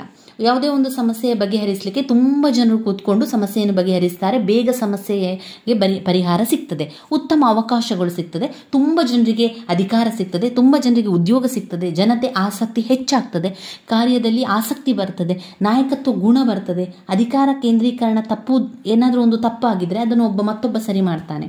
ಆದರೆ ಅವಗುಣಗಳೇನಿದ್ರಲ್ಲಿ ಅಂತ ಹೇಳಿದರೆ, ತುಂಬ ಜನ ಅಧಿಕಾರಿಗಳಿರೋದ್ರಿಂದ ಸಮಸ್ಯೆ ಹೆಚ್ಚಾಗ್ಬೋದು, ಅಥವಾ ಒಬ್ಬನ ಉತ್ತರ ಇನ್ನೊಬ್ಬನಿಗೆ ಸರಿ ಅನ್ನಿಸದಿರ್ಬೋದು, ಜಗಳ ಉಂಟಾಗ್ಬೋದು, ತೊಂದರೆ ಉಂಟಾಗ್ಬೋದು, ಕಠಿಣ ಆಗ್ಬೋದು. ಯಾವುದೇ ಒಂದು ಸಮಸ್ಯೆ ಬಗೆಹರಿಸಲಿಕ್ಕೆ ಹೆಚ್ಚು ಸಮಯ ತೆಗೆದುಕೊಳ್ಬೋದು. ತುಂಬ ಜನ ಅಧಿಕಾರಿಗಳಿರೋದ್ರಿಂದ ಅದು ವೆಚ್ಚದಾಯಕವಾಗಿರ್ತದೆ, ಹೆಚ್ಚು ಹಣ ಆಗ್ತದೆ, ಅಧಿಕಾರ ದುರುಪಯೋಗ ಆಗುವಂತಹ ಸಾಧ್ಯತೆ ಇದೆ. ಇದನ್ನು ನೀವು ಆಲೋಚನೆ ಮಾಡಿಕೊಂಡು ಬರೀರಿ. ತುಂಬಾ ಸುಲಭ ಇದೆ. ಅದರ ಅರ್ಥವನ್ನು ನೀವು ತಿಳ್ಕೊಂಡ್ರೆ ನಂತರ ಬರೀಲಿಕ್ಕೆ ಏನೂ ತೊಂದರೆ ಆಗೋದಿಲ್ಲ. ಇನ್ನು ಸಂಘಟನೆಯ ಸಿದ್ಧಾಂತಗಳೇನು? ಯಾಂತ್ರಿಕ ಸಿದ್ಧಾಂತ, ವೈಜ್ಞಾನಿಕ ನಿರ್ವಹಣಾ ಸಿದ್ಧಾಂತ, ಮಾನವ ಸಂಬಂಧಗಳ ಸಿದ್ಧಾಂತ. ಸಂಘಟನೆಯ ಸಿದ್ಧಾಂತಗಳು: ಯಾಂತ್ರಿಕ ಸಿದ್ಧಾಂತ, ವೈಜ್ಞಾನಿಕ ನಿರ್ವಹಣಾ ಸಿದ್ಧಾಂತ, ಮಾನವ ಸಂಬಂಧಗಳ ಸಿದ್ಧಾಂತ. ಒಂದು ಸಂಘಟನೆ ಅಂದರೆ ಒಂದು ವ್ಯವಸ್ಥೆ. ಸಂಘಟನೆ ಎನ್ನುವಂಥದ್ದು ಒಂದು ಸಾಮಾನ್ಯ ಉದ್ದೇಶ, ಸಾಧನೆಗಾಗಿ ಇರುವಂತಹ ಪ್ರತಿಯೊಂದು ಮಾನವ ಸಂಘದ ಸ್ವರೂಪವೇ ವ್ಯವಸ್ಥೆ. ಸಂಘ ಅಂದರೆ ಒಂದು ಸಂಘಟನೆ, ಅಂದರೆ ಒಂದು ವ್ಯವಸ್ಥೆಯನ್ನೇ ಸಂಘಟನೆ ಅಂತ ಹೇಳುವಂಥದ್ದು. ಈ ಸಂಘಟನೆಯ ಸಿದ್ಧಾಂತಗಳೇನು ಅಂತ ಹೇಳಿದರೆ ಯಾಂತ್ರಿಕ ಅಥವಾ ಸಾಂಪ್ರದಾಯಿಕ ಸಿದ್ಧಾಂತ, ಮಾನವ ಸಂಬಂಧ ಸಿದ್ಧಾಂತ, ವೈಜ್ಞಾನಿಕ ನಿರ್ವಹಣಾ ಸಿದ್ಧಾಂತ. ಯಾಂತ್ರಿಕ ಸಿದ್ಧಾಂತ, ಸಾಂಪ್ರದಾಯಿಕ ಸಿದ್ಧಾಂತ ಯಾಂತ್ರಿಕವಾಗಿ ಒಂದು ವ್ಯವಸ್ಥೆಯನ್ನು ಮಾಡುವಂಥದ್ದು. ವೈಜ್ಞಾನಿಕ ನಿರ್ವಹಣಾ ಸಿದ್ಧಾಂತವನ್ನು 5 ಅಂಕಕ್ಕೆ ಕೇಳಿದ್ದಾರೆ. ವೈಜ್ಞಾನಿಕ ನಿರ್ವಹಣಾ ಸಿದ್ಧಾಂತ ಅಂದರೆ ಏನು? FW ಟೇಲರ್ ಅವರ ಪ್ರಕಾರ ವೈಜ್ಞಾನಿಕ ನಿರ್ವಹಣಾ ಸಿದ್ಧಾಂತದ ಪಿತಾಮಹ ಅವರು ಆಗಿದ್ದಾರೆ. FW ಟೇಲರ್ ಅವರು ವೈಜ್ಞಾನಿಕ ನಿರ್ವಹಣಾ ಸಿದ್ಧಾಂತದ ಪಿತಾಮಹರು. ವೈಜ್ಞಾನಿಕ ನಿರ್ವಹಣಾ ಸಿದ್ಧಾಂತ ಯಾವಾಗಲೂ ಕೆಲಸಗಾರರ ದಕ್ಷತೆಗೆ ಹೆಚ್ಚು ಒತ್ತನ್ನು ನೀಡುತ್ತದೆ. ಆಡಳಿತ ನಿರ್ವಹಣಾ ಸಿದ್ಧಾಂತ ಅಧಿಕಾರಿಗಳ ದಕ್ಷತೆಗೆ ಹೆಚ್ಚು ಗಮನವನ್ನು ಕೊಟ್ಟರೆ, ಆಡಳಿತ ನಿರ್ವಹಣಾ ಸಿದ್ಧಾಂತ ಅಧಿಕಾರಿಗಳ ದಕ್ಷತೆಗೆ ಗಮನವನ್ನು ಕೊಡ್ತದೆ. ಆದರೆ ವೈಜ್ಞಾನಿಕ ನಿರ್ವಹಣಾ ಸಿದ್ಧಾಂತ ಕೆಲಸಗಾರರ ದಕ್ಷತೆಗೆ ಹೆಚ್ಚು ಒತ್ತನ್ನು ನೀಡುತ್ತದೆ. ಕಾರ್ಖಾನೆಗಳಲ್ಲಿ ಸಾಮಾನ್ಯ ಕೆಲಸಗಾರನಾಗಿ ದುಡಿದು ಕೆಲಸಗಾರರ ಕಷ್ಟ, ಅವರ ನೋವು, ಅವರ ನಲಿವು ಅರ್ಥ ಮಾಡಿಕೊಂಡಿದ್ದ ಕಾರಣ ಯಾರು? FW ಟೇಲರ್ ಅವರು ಮೊದಲು ಕಾರ್ಖಾನೆಯಲ್ಲಿ ಕೆಲಸ ಮಾಡ್ಕೊಳ್ತಾ ಇದ್ರು. ಅವರು ಕೆಲಸ ಮಾಡಿ ಅವರಿಗೆ ಅನುಭವ ಆಗಿತ್ತು, ಅಲ್ಲಿ ಯಾವ ರೀತಿ ಕಷ್ಟ ಇದೆ, ಅಲ್ಲಿ ನೋವಿದೆ, ಕಷ್ಟ, ಕಠಿಣತೆ ಎಲ್ಲವನ್ನು ತಿಳ್ಕೊಂಡಂತಹ FW ಟೇಲರ್ ಅವರು ವೈಜ್ಞಾನಿಕ ನಿರ್ವಹಣಾ ಸಿದ್ಧಾಂತವನ್ನು ಪ್ರತಿಪಾದಿಸ್ತಾರೆ. ವೈಜ್ಞಾನಿಕ ನಿರ್ವಹಣಾ ಸಿದ್ಧಾಂತದ ಪ್ರತಿಪಾದಕರು ಅಥವಾ ಪಿತಾಮಹರು, ವೈಜ್ಞಾನಿಕ ನಿರ್ವಹಣಾ ಸಿದ್ಧಾಂತದ ಪಿತಾಮಹರು FW ಟೇಲರ್. FW ಟೇಲರ್ ಅಂತ ನೆನ್ಪಿಟ್ಕೊಳ್ಳಿ. ಇದು 5 ಅಂಕಕ್ಕೆ ಕೇಳಿರುವಂತಹ ಪ್ರಶ್ನೆ. ಕಾರ್ಖಾನೆಯಲ್ಲಿ ಕೆಲಸ ಮಾಡುವ ಕೆಲಸಗಾರರ ದಕ್ಷತೆಗೆ ಹೆಚ್ಚಿನ ಒತ್ತನ್ನು ನೀಡುವಂಥದ್ದು ಇದು ಮುಖ್ಯ ಸಿದ್ಧಾಂತವಾಗಿರುವಂಥದ್ದು. ಇಲ್ಲಿ ಕೆಲಸಗಾರರಿಗೆ ಯಾವ ರೀತಿ ಕೆಲಸವನ್ನು ಕೊಡಬೇಕು, ಎಷ್ಟು ಸಮಯ ವಿಶ್ರಾಂತಿಯನ್ನು ಕೊಡಬೇಕು, ಅವರಿಗೆ ವೇತನ ಯಾವ ರೀತಿಯಲ್ಲಿ ಕೊಡಬೇಕು, ಅವರು ಯಾವ ರೀತಿಯ ನೋವುಗಳನ್ನು ಅನುಭವಿಸಿದ್ದಾರೆ, ಅವರ ಕಷ್ಟಗಳೇನು, ಎಲ್ಲವನ್ನು ಕೂಡ ತಿಳ್ಕೊಂಡು ಅವರಿಗೆ ಸಹಾಯವನ್ನು ಮಾಡುವಂಥದ್ದು. ವೈಜ್ಞಾನಿಕ ನಿರ್ವಹಣೆಯ ಮುಖ್ಯಾಂಶಗಳಲ್ಲಿ ಯಾವೆಲ್ಲ ವಿಚಾರಗಳಿದೆ ಅಂತ ಹೇಳಿದ್ರೆ, ವಿಜ್ಞಾನದ ಅಳವಡಿಕೆ ಇದೆ. ಅಲ್ಲಿ ಹೆಬ್ಬೆಟ್ಟು, ಮುದ್ರೆ ಒತ್ತುವ ಕಾಲ ಹೋಗಿ ಪ್ರತಿಯೊಬ್ಬ ಕೆಲಸಗಾರ ಕೂಡ ವಿದ್ಯೆ ಬಲ್ಲವನಾಗಿರಬೇಕು. ಈ ಒಂದು ದಿಸೆಯಲ್ಲಿ ಕೆಲಸಗಾರರನ್ನು ತರಬೇತಿ ನೀಡಬೇಕು. ಅವರಿಗೆ ತರಬೇತಿಯನ್ನು ಕೊಡುವಂಥದ್ದು, ಅಭಿವೃದ್ಧಿ ಕೆಲಸಗಳನ್ನು ಮಾಡುವಂಥದ್ದು, ಅವರಿಗೆ ನ್ಯಾಯ ಒದಗಿಸಿಕೊಡುವಂಥದ್ದು, ಅವರಿಗೆ ಶೋಷಣೆಯಿಂದ ಮುಕ್ತಗೊಳಿಸುವಂಥದ್ದು, ಅವರಿಗೆ ಅವರಲ್ಲಿರುವಂತಹ ಎಲ್ಲ ರೀತಿಯ ಅವರಿಗೆ ಅವಕಾಶಗಳು, ಅವಶ್ಯಕತೆಗಳನ್ನು ಒದಗಿಸಿಕೊಡುವಂಥದ್ದು, ಶಿಕ್ಷಣವನ್ನು ಒದಗಿಸಿಕೊಡುವಂಥದ್ದು, ಕೆಲಸಗಾರರಿಗೆ ಎಲ್ಲರಿಗೂ ಸಮಾನವಾಗಿ ಹಂಚಿಕೆಯಾಗುವ ರೀತಿಯಲ್ಲಿ ಅವರಿಗೆ ಜವಾಬ್ದಾರಿಯನ್ನು ಕೊಡುವಂಥದ್ದು, ಈ ಎಲ್ಲ ಕೆಲಸಗಳನ್ನು ಮಾಡುವಂಥದ್ದು ವೈಜ್ಞಾನಿಕ ನಿರ್ವಹಣೆಯ ಸಿದ್ಧಾಂತದಲ್ಲಿ. ಇನ್ನು ಮಾನವ ಸಂಬಂಧ ಸಿದ್ಧಾಂತ, 1 ಯಾಂತ್ರಿಕ ಅಥವಾ ಸಾಂಪ್ರದಾಯಿಕ ಸಿದ್ಧಾಂತ, 2 ವೈಜ್ಞಾನಿಕ ನಿರ್ವಹಣಾ ಸಿದ್ಧಾಂತ, 3 ಮಾನವ ಸಂಬಂಧ ಸಿದ್ಧಾಂತ. ಮಾನವ ಸಂಬಂಧ ಸಿದ್ಧಾಂತದಲ್ಲಿ ಮಾನವೀಯ ಘನತೆ, ವ್ಯಕ್ತಿಗಳ ನಡುವಿನ ವ್ಯತ್ಯಾಸ, ಪರಸ್ಪರ ಆಸಕ್ತಿ, ಪ್ರೇರಣೆ ಇದೆಲ್ಲ ಕೂಡ ಅದರಲ್ಲಿ ಒಳಗೊಂಡಿರುವಂತಹ ವಿಚಾರ. ಇನ್ನು ಬರುವಂಥದ್ದು ಮುಖ್ಯ ಕಾರ್ಯನಿರ್ವಾಹಕನ ವಿಧಗಳು ಅಥವಾ ಪ್ರಕಾರಗಳು. ಮುಖ್ಯ ಕಾರ್ಯನಿರ್ವಾಹಕ ಅಂದರೆ ಯಾರು? ಮೊದಲಿಗೆ ನಾವು ಅರ್ಥವನ್ನು ತಿಳ್ಕೊಳ್ಬೇಕು, ನಂತರ ಅದರ ಪಾತ್ರ ಮತ್ತು ಕಾರ್ಯವನ್ನು ತಿಳ್ಕೊಳ್ಳುವ. ಮುಖ್ಯ ಕಾರ್ಯನಿರ್ವಾಹಕ ಅಂದರೆ ಯಾರು? ಈಗಾಗಲೇ ನಾವು ತಿಳಿದಿರುವಂತೆ ಮುಖ್ಯ ಕಾರ್ಯನಿರ್ವಾಹಕ ಸಾರ್ವಜನಿಕ ಆಡಳಿತದಲ್ಲಿ ಪ್ರಮುಖ ಸ್ಥಾನವನ್ನು ಹೊಂದಿರುತ್ತಾನೆ. ಆಡಳಿತದ ಪ್ರಮುಖ ಅತ್ಯುನ್ನತ ಸ್ಥಾನದಲ್ಲಿರುವಂತಹ ವ್ಯಕ್ತಿಯನ್ನು ಮುಖ್ಯ ಕಾರ್ಯನಿರ್ವಾಹಕ ಅಂತ ಹೇಳುವಂಥದ್ದು. ಅಂದರೆ ಒಂದು ಆಡಳಿತವನ್ನು ಮಾಡ್ತಾ ಇದ್ದಾರೆ, ಆ ಆಡಳಿತದ ಮೇಲಧಿಕಾರಿ ಇದಾನಲ್ಲ, ಮುಖ್ಯ ಅಧಿಕಾರಿ ಇದಾನಲ್ಲ, ಅವನನ್ನೇ ನಾವೇನು ಹೇಳ್ತೇವೆ ಮುಖ್ಯ ಕಾರ್ಯನಿರ್ವಾಹಕರು ಅಂತ ಕರೆಯುವಂಥದ್ದು. ಈ ಮುಖ್ಯ ಕಾರ್ಯನಿರ್ವಾಹಕರ ಪಾತ್ರ ಏನು, ಅವರ ಕೆಲಸಗಳೇನು ಎನ್ನುವಂಥದ್ದು. ಯಾವ ರೀತಿಯ ಕೆಲಸಗಳನ್ನೆಲ್ಲ ಮಾಡ್ತಾರೆ ಅವರು? ಒಂದು ರಾಜಕೀಯ ಕಾರ್ಯಗಳನ್ನು ಮಾಡ್ತಾರೆ, ಆಡಳಿತ ಕಾರ್ಯಗಳನ್ನು ಮಾಡ್ತಾರೆ, ಆಡಳಿತ ನೀತಿಗಳನ್ನು ನಿರ್ಧರಿಸುವಂತಹ ಕೆಲಸ, ಆದೇಶಗಳನ್ನು ಮತ್ತು ನಿರ್ದೇಶನಗಳನ್ನು ನೀಡುವಂಥದ್ದು, ಅದನ್ನೆಲ್ಲ ಅವರು ಕೆಲಸವನ್ನು ಮಾಡಬೇಕು. ಮೊದಲನೇದಾಗಿ ಕಾರ್ಯನಿರ್ವಾಹಕರ ಪಾತ್ರ ಮತ್ತು ಕಾರ್ಯಗಳು. ಮುಖ್ಯ ಕಾರ್ಯನಿರ್ವಾಹಕರ ಪಾತ್ರಗಳು ರಾಜಕೀಯ ಕಾರ್ಯಗಳು ಮತ್ತು ಆಡಳಿತ ಕಾರ್ಯಗಳು ಎಂದು 2 ರೀತಿಯ ವಿಂಗಡಣೆ ಮಾಡ್ತಾರೆ. ಯಾವುದನ್ನು? ಮುಖ್ಯ ಕಾರ್ಯನಿರ್ವಾಹಕರ ಪಾತ್ರ ಮತ್ತು ಕಾರ್ಯಗಳಲ್ಲಿ ಮುಖ್ಯವಾದಂಥ 2 ಕಾರ್ಯಗಳು ರಾಜಕೀಯ ಕಾರ್ಯಗಳು ಮತ್ತು ಆಡಳಿತ ಕಾರ್ಯಗಳು. ರಾಜಕೀಯ ಕಾರ್ಯಗಳು ರಾಜಕೀಯಕ್ಕೆ ಸಂಬಂಧಪಟ್ಟದ್ದು, ಆಡಳಿತ ಕಾರ್ಯಗಳು ಮತ್ತೆ ಒಂದು 8 ಪಾಯಿಂಟ್ಸ್ಗಳು ಮತ್ತೆ ಅದರಲ್ಲಿ ಇದೆ ನೋಡಿ. ಆಡಳಿತ ಕಾರ್ಯಗಳಲ್ಲಿ ಮುಖ್ಯ ಕಾರ್ಯನಿರ್ವಾಹಕನ ಪಾತ್ರ ಮತ್ತು ಕಾರ್ಯಗಳಲ್ಲಿ ಮುಖ್ಯವಾಗಿ 2 ಕಾರ್ಯಗಳು, ರಾಜಕೀಯ ಕಾರ್ಯಗಳು ಮತ್ತು ಆಡಳಿತ ಕಾರ್ಯಗಳು. ರಾಜಕೀಯ ಕಾರ್ಯಗಳನ್ನು ಲೂಥರ್ ಗಲಿಕ್ ಅವರ ಪ್ರಕಾರ ಅವರು ಒಂದೊಂದು ಅಕ್ಷರವನ್ನು ಒಂದೊಂದು ಕಾರ್ಯವನ್ನು ಸೂಚಿಸುತ್ತದೆ. ಪಿ ಅಂದರೆ ಪ್ಲ್ಯಾನಿಂಗ್, ಯೋಜನೆ ಅಂತ ಬರುತ್ತದೆ. ಓ ಆರ್ಗನೈಸೇಷನ್, ಸಂಘಟನೆ. 3 ಸಿಬ್ಬಂದಿ ವರ್ಗ, ಸ್ಟಾಫಿಂಗ್. 4 ಡೈರೆಕ್ಟಿಂಗ್, ನಿರ್ದೇಶನ. 5 ಸಂಯೋಜನೆ, ಕೋಆರ್ಡಿನೇಟಿಂಗ್. 6 ವರದಿ ಸಲ್ಲಿಸುವುದು, ರಿಪೋರ್ಟಿಂಗ್. 7 ಅಯವ್ಯಯ, ಬಜೆಟಿಂಗ್ ಮಾಡುವಂಥದ್ದು, ಎಷ್ಟು ಬಜೆಟ್ ಬೇಕು ಎನ್ನುವಂಥದ್ದೆಲ್ಲ ಮಾಡುವಂಥದ್ದು. 1 ಯೋಜನೆ, 2 ಸಂಘಟನೆ, 3 ಸಿಬ್ಬಂದಿ ವರ್ಗ, 4 ನಿರ್ದೇಶನ, 5 ಸಂಯೋಜನೆ, 6 ವರದಿ ಸಲ್ಲಿಸುವುದು, 7 ಅಯವ್ಯಯ. ಆಡಳಿತ ನೀತಿಗಳನ್ನು ನಿರ್ಧರಿಸುವುದು. ಪ್ರೊಫೆಸರ್ LD ವೈಟ್ ಅವರ ಪ್ರಕಾರ ಕಾರ್ಯನಿರ್ವಾಹಕರ ಕಾರ್ಯಗಳನ್ನು ಅವರು ಈ ರೀತಿಯಾಗಿ ವಿವರಿಸಿದ್ದಾರೆ. ಇಲ್ಲಿ ಲೂಥರ್ ಗಲಿಕ್ ಅವರ ಪ್ರಕಾರ ಈ ರೀತಿಯಾಗಿ ಸಣ್ಣದಾದ ಪಾಯಿಂಟ್. ಇಲ್ಲಿ ಮತ್ತೆ 8 ಪಾಯಿಂಟ್ಸ್ಗಳನ್ನು ನಾನು ಹೇಳ್ತಾ ಹೋಗ್ತೇನೆ.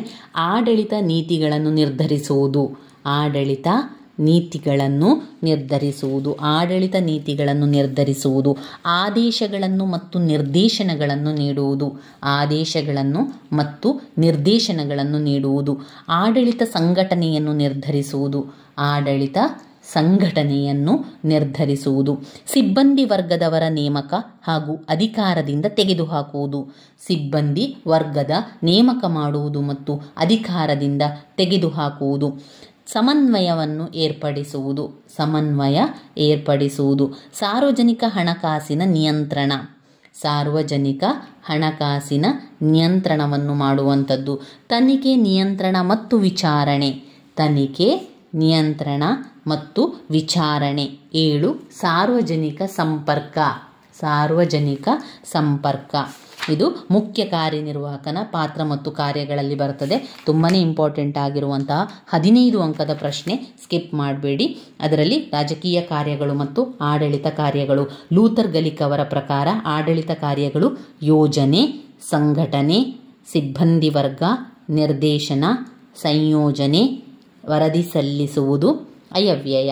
ಇನ್ನು ಪ್ರೊಫೆಸರ್ LD ವೈಟರವರ ಪ್ರಕಾರ ಕಾರ್ಯನಿರ್ವಾಹಕರ ಕಾರ್ಯಗಳು ಆಡಳಿತ ನೀತಿಗಳನ್ನು ನಿರ್ಧರಿಸುವುದು, ಆದೇಶಗಳನ್ನು ಮತ್ತು ನಿರ್ದೇಶನಗಳನ್ನು ನೀಡುವುದು, ಆಡಳಿತದ ಸಂಘಟನೆಯನ್ನು ನಿರ್ಧರಿಸುವುದು, ಸಿಬ್ಬಂದಿ ವರ್ಗದವರ ನೇಮಕ ಹಾಗೂ ಅಧಿಕಾರದಿಂದ ತೆಗೆದುಹಾಕುವುದು, ಸಮನ್ವಯವನ್ನೇರ್ಪಡಿಸುವುದು, ಸಾರ್ವಜನಿಕ ಹಣಕಾಸಿನ ನಿಯಂತ್ರಣ ಮಾಡುವಂಥದ್ದು, ತನಿಖೆ, ನಿಯಂತ್ರಣ ಮತ್ತು ವಿಚಾರಣೆ, ಸಾರ್ವಜನಿಕ ಸಂಪರ್ಕ. ಇನ್ನು ಬರುವಂತಹ ಬ್ಲಾಕ್ 2ರಲ್ಲಿ ಕಾರ್ಯನಿರ್ವಾಹಕ, ಸಲಹಾ ಸಹಾಯಕ ವರ್ಗಗಳು, ಇಲಾಖೆಗಳ ಒಂದು ಆಧಾರ ತತ್ವಗಳು, ಸಾರ್ವಜನಿಕ ನಿಯಮದ ಲಕ್ಷಣಗಳು, ನಾಗರಿಕ ಸೇವೆಯ ಲಕ್ಷಣಗಳು ತುಂಬಾ ಮುಖ್ಯವಾಗಿರುವಂತಹ ಪ್ರಶ್ನೆಗಳು. ಅವರು ಏನು ಮಾಡ್ತಾರೆ ಅಂತ ಹೇಳಿದರೆ ಎಲ್ಲ ಬ್ಲಾಕುಗಳಿಂದ ಮುಖ್ಯವಾದ ಪ್ರಶ್ನೆಗಳನ್ನು ಆಯ್ಕೆ ಮಾಡಿ ನಮಗೆ ಕೊಡ್ತಾರೆ. ಆದ್ದರಿಂದ ಪ್ರತಿಯೊಂದು ಬ್ಲಾಕಿನಿಂದಲೂ ಕೂಡ ನೀವೇನು ಮಾಡಬೇಕು, ರಿಪೀಟ್ ಆಗಿರುವಂತಹ ಮುಖ್ಯವಾಗಿರುವಂತಹ ಪ್ರಶ್ನೆಗಳನ್ನು ಆಯ್ಕೆ ಮಾಡಿಕೊಂಡು ಅದನ್ನು ಓದ್ಕೊಳ್ಬೇಕು ಸ್ನೇಹಿತರೆ. ಸಲಹಾ ವರ್ಗದ ಬಗ್ಗೆ ಬರೆಯಿರಿ. 15 ಅಂಕಕ್ಕೆ ಕೇಳಿರುವಂತಹ ಒಂದು ಪ್ರಶ್ನೆ, ಸಲಹಾ ವರ್ಗದ ಬಗ್ಗೆ ತಿಳಿಸಿ. ಕಾರ್ಯನಿರ್ವಾಹಕರ ಸಲಹಾ ವರ್ಗ ಆಡಳಿತ ವ್ಯವಸ್ಥೆಯಲ್ಲಿ ಕಾರ್ಯನಿರ್ವಾಹಕ ವರ್ಗವೆಂದರೆ ಒಂದು ಇಲಾಖೆ ಅಥವಾ ಸಂಸ್ಥೆ. ಕಾರ್ಯನಿರ್ವಾಹಕರಿಗೆ ಸಲಹೆಯನ್ನು ಕೊಡುವಂಥದ್ದು ಸಲಹಾ ವರ್ಗ ಆಗಿರುತ್ತದೆ. ಒಂದು ಸಂಘಟನೆಯ ಉದ್ದೇಶಗಳನ್ನು ಕಾರ್ಯಗತಗೊಳಿಸುವಂತಹ ಜವಾಬ್ದಾರಿಯನ್ನು ಹೊಂದಿರುವಂತಹ ಕಾರ್ಯನಿರ್ವಾಹಕ ವರ್ಗ ಮತ್ತೊಂದು ಯೋಜನೆಗಳನ್ನು ಸಿದ್ಧಗೊಳಿಸಿ ಅಗತ್ಯ ಸಲಹೆಗಳನ್ನು ನೀಡುವ ಸಲಹಾ ವರ್ಗವಾಗಿದೆ. ಇದರಲ್ಲಿ ಮುಖ್ಯವಾಗಿ ಶೋಧಕ ಮತ್ತು ಆಲಿಕೆ ಎನ್ನುವಂತಹ ಕೆಲಸವನ್ನು ಮಾಡ್ತದೆ. ಮುಖ್ಯವಾಗಿರುವಂತಹ 2 ಸಲಹಾ ವರ್ಗಗಳು, ಒಂದು ಶೋಧಕ ಮತ್ತೊಂದು ಆಲಿಕೆ. ಶೋಧಕ ಮತ್ತು ಆಲಿಕೆ ಶೋಧಕ ಫಿಲ್ಟರ್ ಮಾಡುವಂಥದ್ದು, ಮತ್ತೊಂದು ಆಲಿಕೆ ಫುನೆಲ್ ಎನ್ನುವಂಥದ್ದು. ಆಲಿಕೆ ಸಲಹಾ ವರ್ಗದ ಕೆಲಸ. ಅದು ಶೋಧಕನಂತೆ ಕೆಲಸವನ್ನು ಮಾಡ್ತದೆ, ಅದೇ ರೀತಿ ಆಲಿಕೆಯ ರೀತಿಯಲ್ಲಿ ಕೆಲಸವನ್ನು ಮಾಡುವಂಥದ್ದು. ಸಲಹಾ ವರ್ಗದ ಕಾರ್ಯಗಳೇನು, ಸಲಹಾ ವರ್ಗ ಏನೆಲ್ಲ ಕಾರ್ಯಗಳನ್ನು ಮಾಡ್ತದೆ, ಮುಖ್ಯ ಕಾರ್ಯನಿರ್ವಾಹಕನಿಗೆ ಸರಿಯಾದ ಮಾಹಿತಿಯನ್ನು ಸಾಕಷ್ಟು ದೊರಕುವಂತೆ ಮಾಡ್ತದೆ. ಮುಖ್ಯ ಕಾರ್ಯನಿರ್ವಾಹಕನಿಗೆ ಸರಿಯಾದ ಮಾಹಿತಿಯನ್ನು ಸಾಕಷ್ಟು ದೊರಕುವಂತೆ ಮಾಡುತ್ತದೆ. ಆಡಳಿತ ಸಮಸ್ಯೆಗಳನ್ನು ಪರಿಶೀಲಿಸಿ ಭವಿಷ್ಯದ ಕಾರ್ಯಕ್ರಮಗಳನ್ನು ರೂಪಿಸುವಂತೆ ಸಲಹೆಯನ್ನು ಕೊಡ್ತದೆ. ಮುಖ್ಯ ಕಾರ್ಯನಿರ್ವಾಹಕನು ತ್ವರಿತ ಹಾಗೂ ತಪ್ಪು ನಿರ್ಧಾರಗಳನ್ನು ತೆಗೆದುಕೊಳ್ಳದಂತೆ ನೋಡಿಕೊಳ್ಳುತ್ತದೆ. ಏನು ಮಾಡ್ತದೆ ಇದು? ಸಲಹಾ ವರ್ಗದ ಕಾರ್ಯಗಳೇನು? ಮುಖ್ಯ ಕಾರ್ಯನಿರ್ವಾಹಕರಿಗೆ ಏನು ಮಾಡ್ತದೆ? ಸರಿಯಾದ ಮಾಹಿತಿಯನ್ನು ಸಾಕಷ್ಟು ದೊರಕುವಂತೆ ಮಾಡ್ತದೆ. ಆಡಳಿತ ಸಮಸ್ಯೆಗಳನ್ನು ಪರಿಶೀಲನೆ ಮಾಡಿ ಭವಿಷ್ಯದ ಕಾರ್ಯಕ್ರಮಗಳನ್ನು ರೂಪಿಸುವಂತೆ ಸಲಹೆಯನ್ನು ನೀಡುತ್ತದೆ. ಮುಖ್ಯ ಕಾರ್ಯನಿರ್ವಾಹಕನು ತ್ವರಿತ ಮತ್ತು ತಪ್ಪು ತೀರ್ಮಾನಗಳನ್ನು ತೆಗೆದುಕೊಳ್ಳದಂತೆ ನೋಡಿಕೊಳ್ಳುತ್ತದೆ.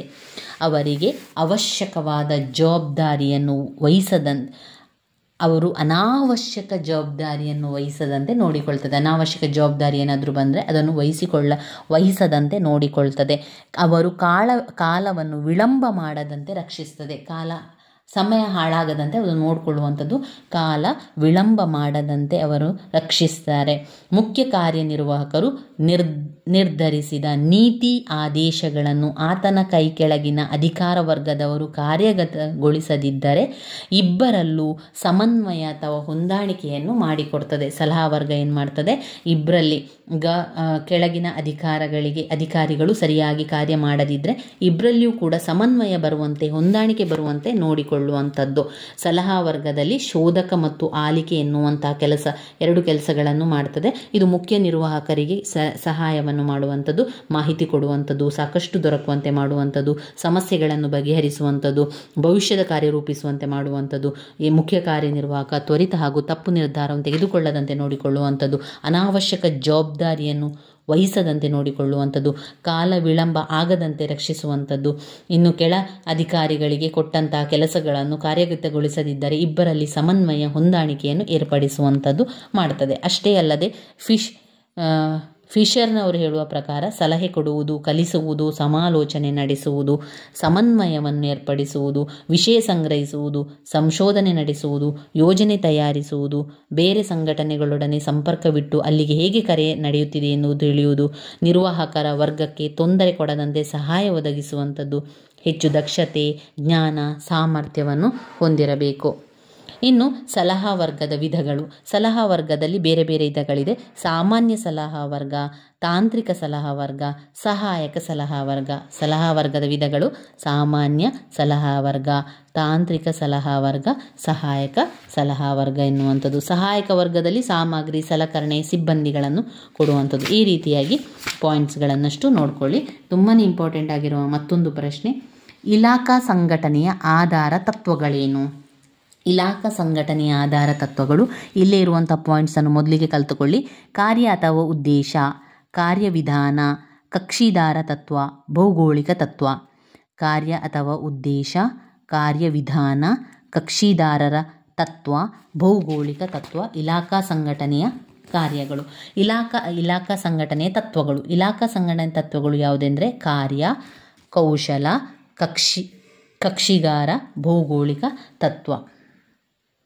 ಇಲಾಖಾ ಆಂತರಿಕ ಸಂಘಟನೆ: ಉನ್ನತ ಕಾರ್ಯನಿರ್ವಾಹಕ, ಮಧ್ಯಮ ಕಾರ್ಯನಿರ್ವಾಹಕ, ಆಮೇಲೆ ಕೆಳದರ್ಜೆಯ ಸಿಬ್ಬಂದಿ. ಒಟ್ಟು ಇಲಾಖೆಯಲ್ಲಿ ಇಷ್ಟು ಜನ ಕೆಲಸಗಾರರು ಇರ್ತಾರೆ. ಅಂದರೆ ಅವರು ಮುಖ್ಯ ಕಾರ್ಯನಿರ್ವಾಹಕರ ಇದರಲ್ಲಿ. ಇಲಾಖಾ ಆಂತರಿಕ ಸಂಘಟನೆಯಲ್ಲಿ ಉನ್ನತ ಕಾರ್ಯನಿರ್ವಾಹಕರೊಬ್ಬರು, ಮಧ್ಯಮ ನಿರ್ವಾಹಕರೊಬ್ಬರು, ಆಮೇಲೆ ಕೆಳದರ್ಜೆಯ ಸಿಬ್ಬಂದಿಗಳು. ಇಲಾಖಾ ಸಂಘಟನೆಯ ಆಧಾರ ತತ್ವಗಳಲ್ಲಿ ಮುಖ್ಯವಾಗಿ ಒಂದು ಕಾರ್ಯ ಅಥವಾ ಉದ್ದೇಶ,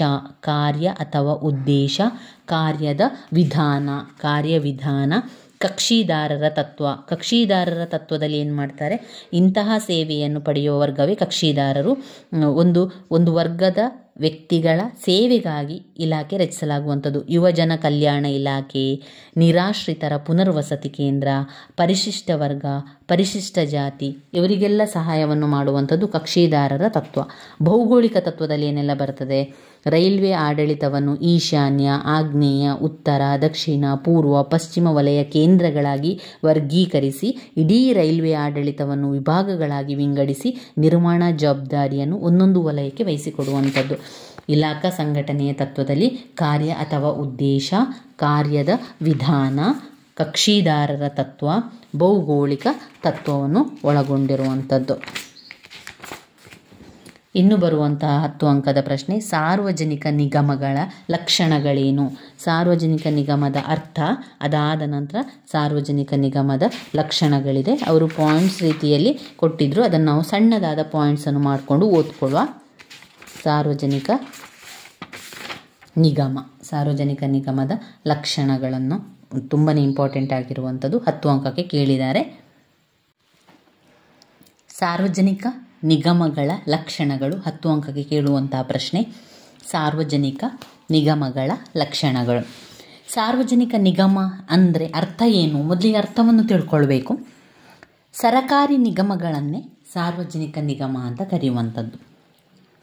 ಇಲಾಖೆ, ಸ್ವತಂತ್ರ ನಿಯಂತ್ರಣಗಳ ಸಂಸ್ಥೆಗಳು, ಸರಕಾರಿ ನಿಯಮಗಳು. ಸರಕಾರಿ ನಿಗಮಗಳನ್ನೇನು ಹೇಳ್ತೇವೆ? ಸಾರ್ವಜನಿಕ ನಿಗಮಗಳು ಅಂತ ಕರೆಯುವಂಥದ್ದು. ರೈತರಿಗೆ ಅಥವಾ ಕೈಗಾರಿಕಾ ಉದ್ಯಮಗಳಿಗೆ ಸಾಲ ಕೊಡುವ ದೃಷ್ಟಿಯಿಂದಲೂ ಸರಕಾರವು ನಿಗಮವೊಂದನ್ನು ಸ್ಥಾಪಿಸಬಹುದು. ಇಲ್ಲಿ ಸರಕಾರ ಎಂಬ ಪದ ಕೇಂದ್ರ ಸರಕಾರ, ರಾಜ್ಯ ಸರಕಾರ, ಹಾಗೆಯೇ ಸ್ಥಳೀಯ ಸರಕಾರ. ಇದನ್ನೇ ಸಾರ್ವಜನಿಕ ನಿಗಮ ಅಂತ ಹೇಳುವಂಥದ್ದು.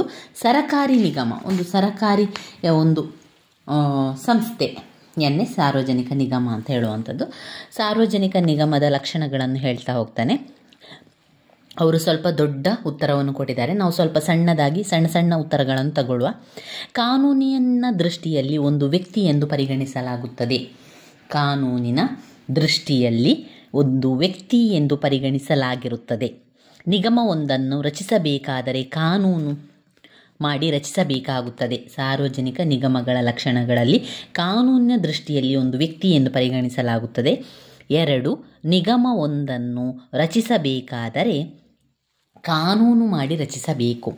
3, ವ್ಯಾಪಾರ ಮಾಡುವ ಏಕೈಕ ಉದ್ದೇಶದಿಂದ ನಿಗಮವನ್ನು ಸ್ಥಾಪಿಸಿದಾಗಿಯೂ ಕೂಡ ಉದ್ದೇಶವು ಜನಗಳ ಸೇವೆಯನ್ನು ಮಾಡುವಂಥದ್ದು. 3ನೇದೇನು? ವ್ಯಾಪಾರ ಮಾಡುವ ಉದ್ದೇಶದಿಂದ ನಿಗಮವನ್ನು ಸ್ಥಾಪಿಸಿರುವಂಥದ್ದು. ಇದರ ಮುಖ್ಯ ಉದ್ದೇಶ ಜನಗಳ ಸೇವೆಯನ್ನು ಮಾಡುವಂಥದ್ದು. 4, ಸರಕಾರಿ ನೌಕರರುಗಳು ಎಂದು ಪರಿಗಣಿಸಲಾಗುವುದಿಲ್ಲ. ಅಂದರೆ ಈ ಸಾರ್ವಜನಿಕ ನಿಗಮದಲ್ಲಿ ಇರುವಂತಹ ನೌಕರರನ್ನು ಸರಕಾರಿ ನೌಕರರು ಎಂದು ಪರಿಗಣಿಸಲಾಗುವುದಿಲ್ಲ.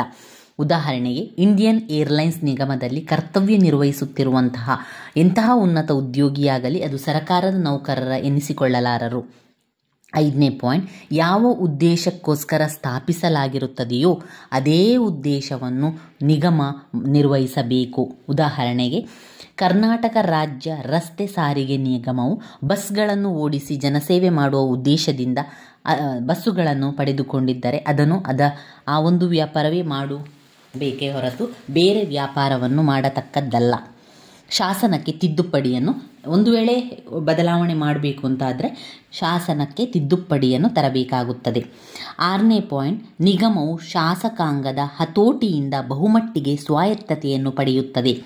ನಿಗಮವು ಶಾಸಕಾಂಗದ ಹತೋಟಿಯಿಂದ ಬಹುಮಟ್ಟಿಗೆ ಸ್ವಾಯತ್ತತೆಯನ್ನು ಪಡೆದಿರುತ್ತದೆ, ತನ್ನದೇ ಆದ ಸ್ವಾತಂತ್ರ್ಯವನ್ನು ಪಡೆದಿದೆ. 7ನೇ ಪಾಯಿಂಟ್, ಕಾರ್ಯಾಂಗದ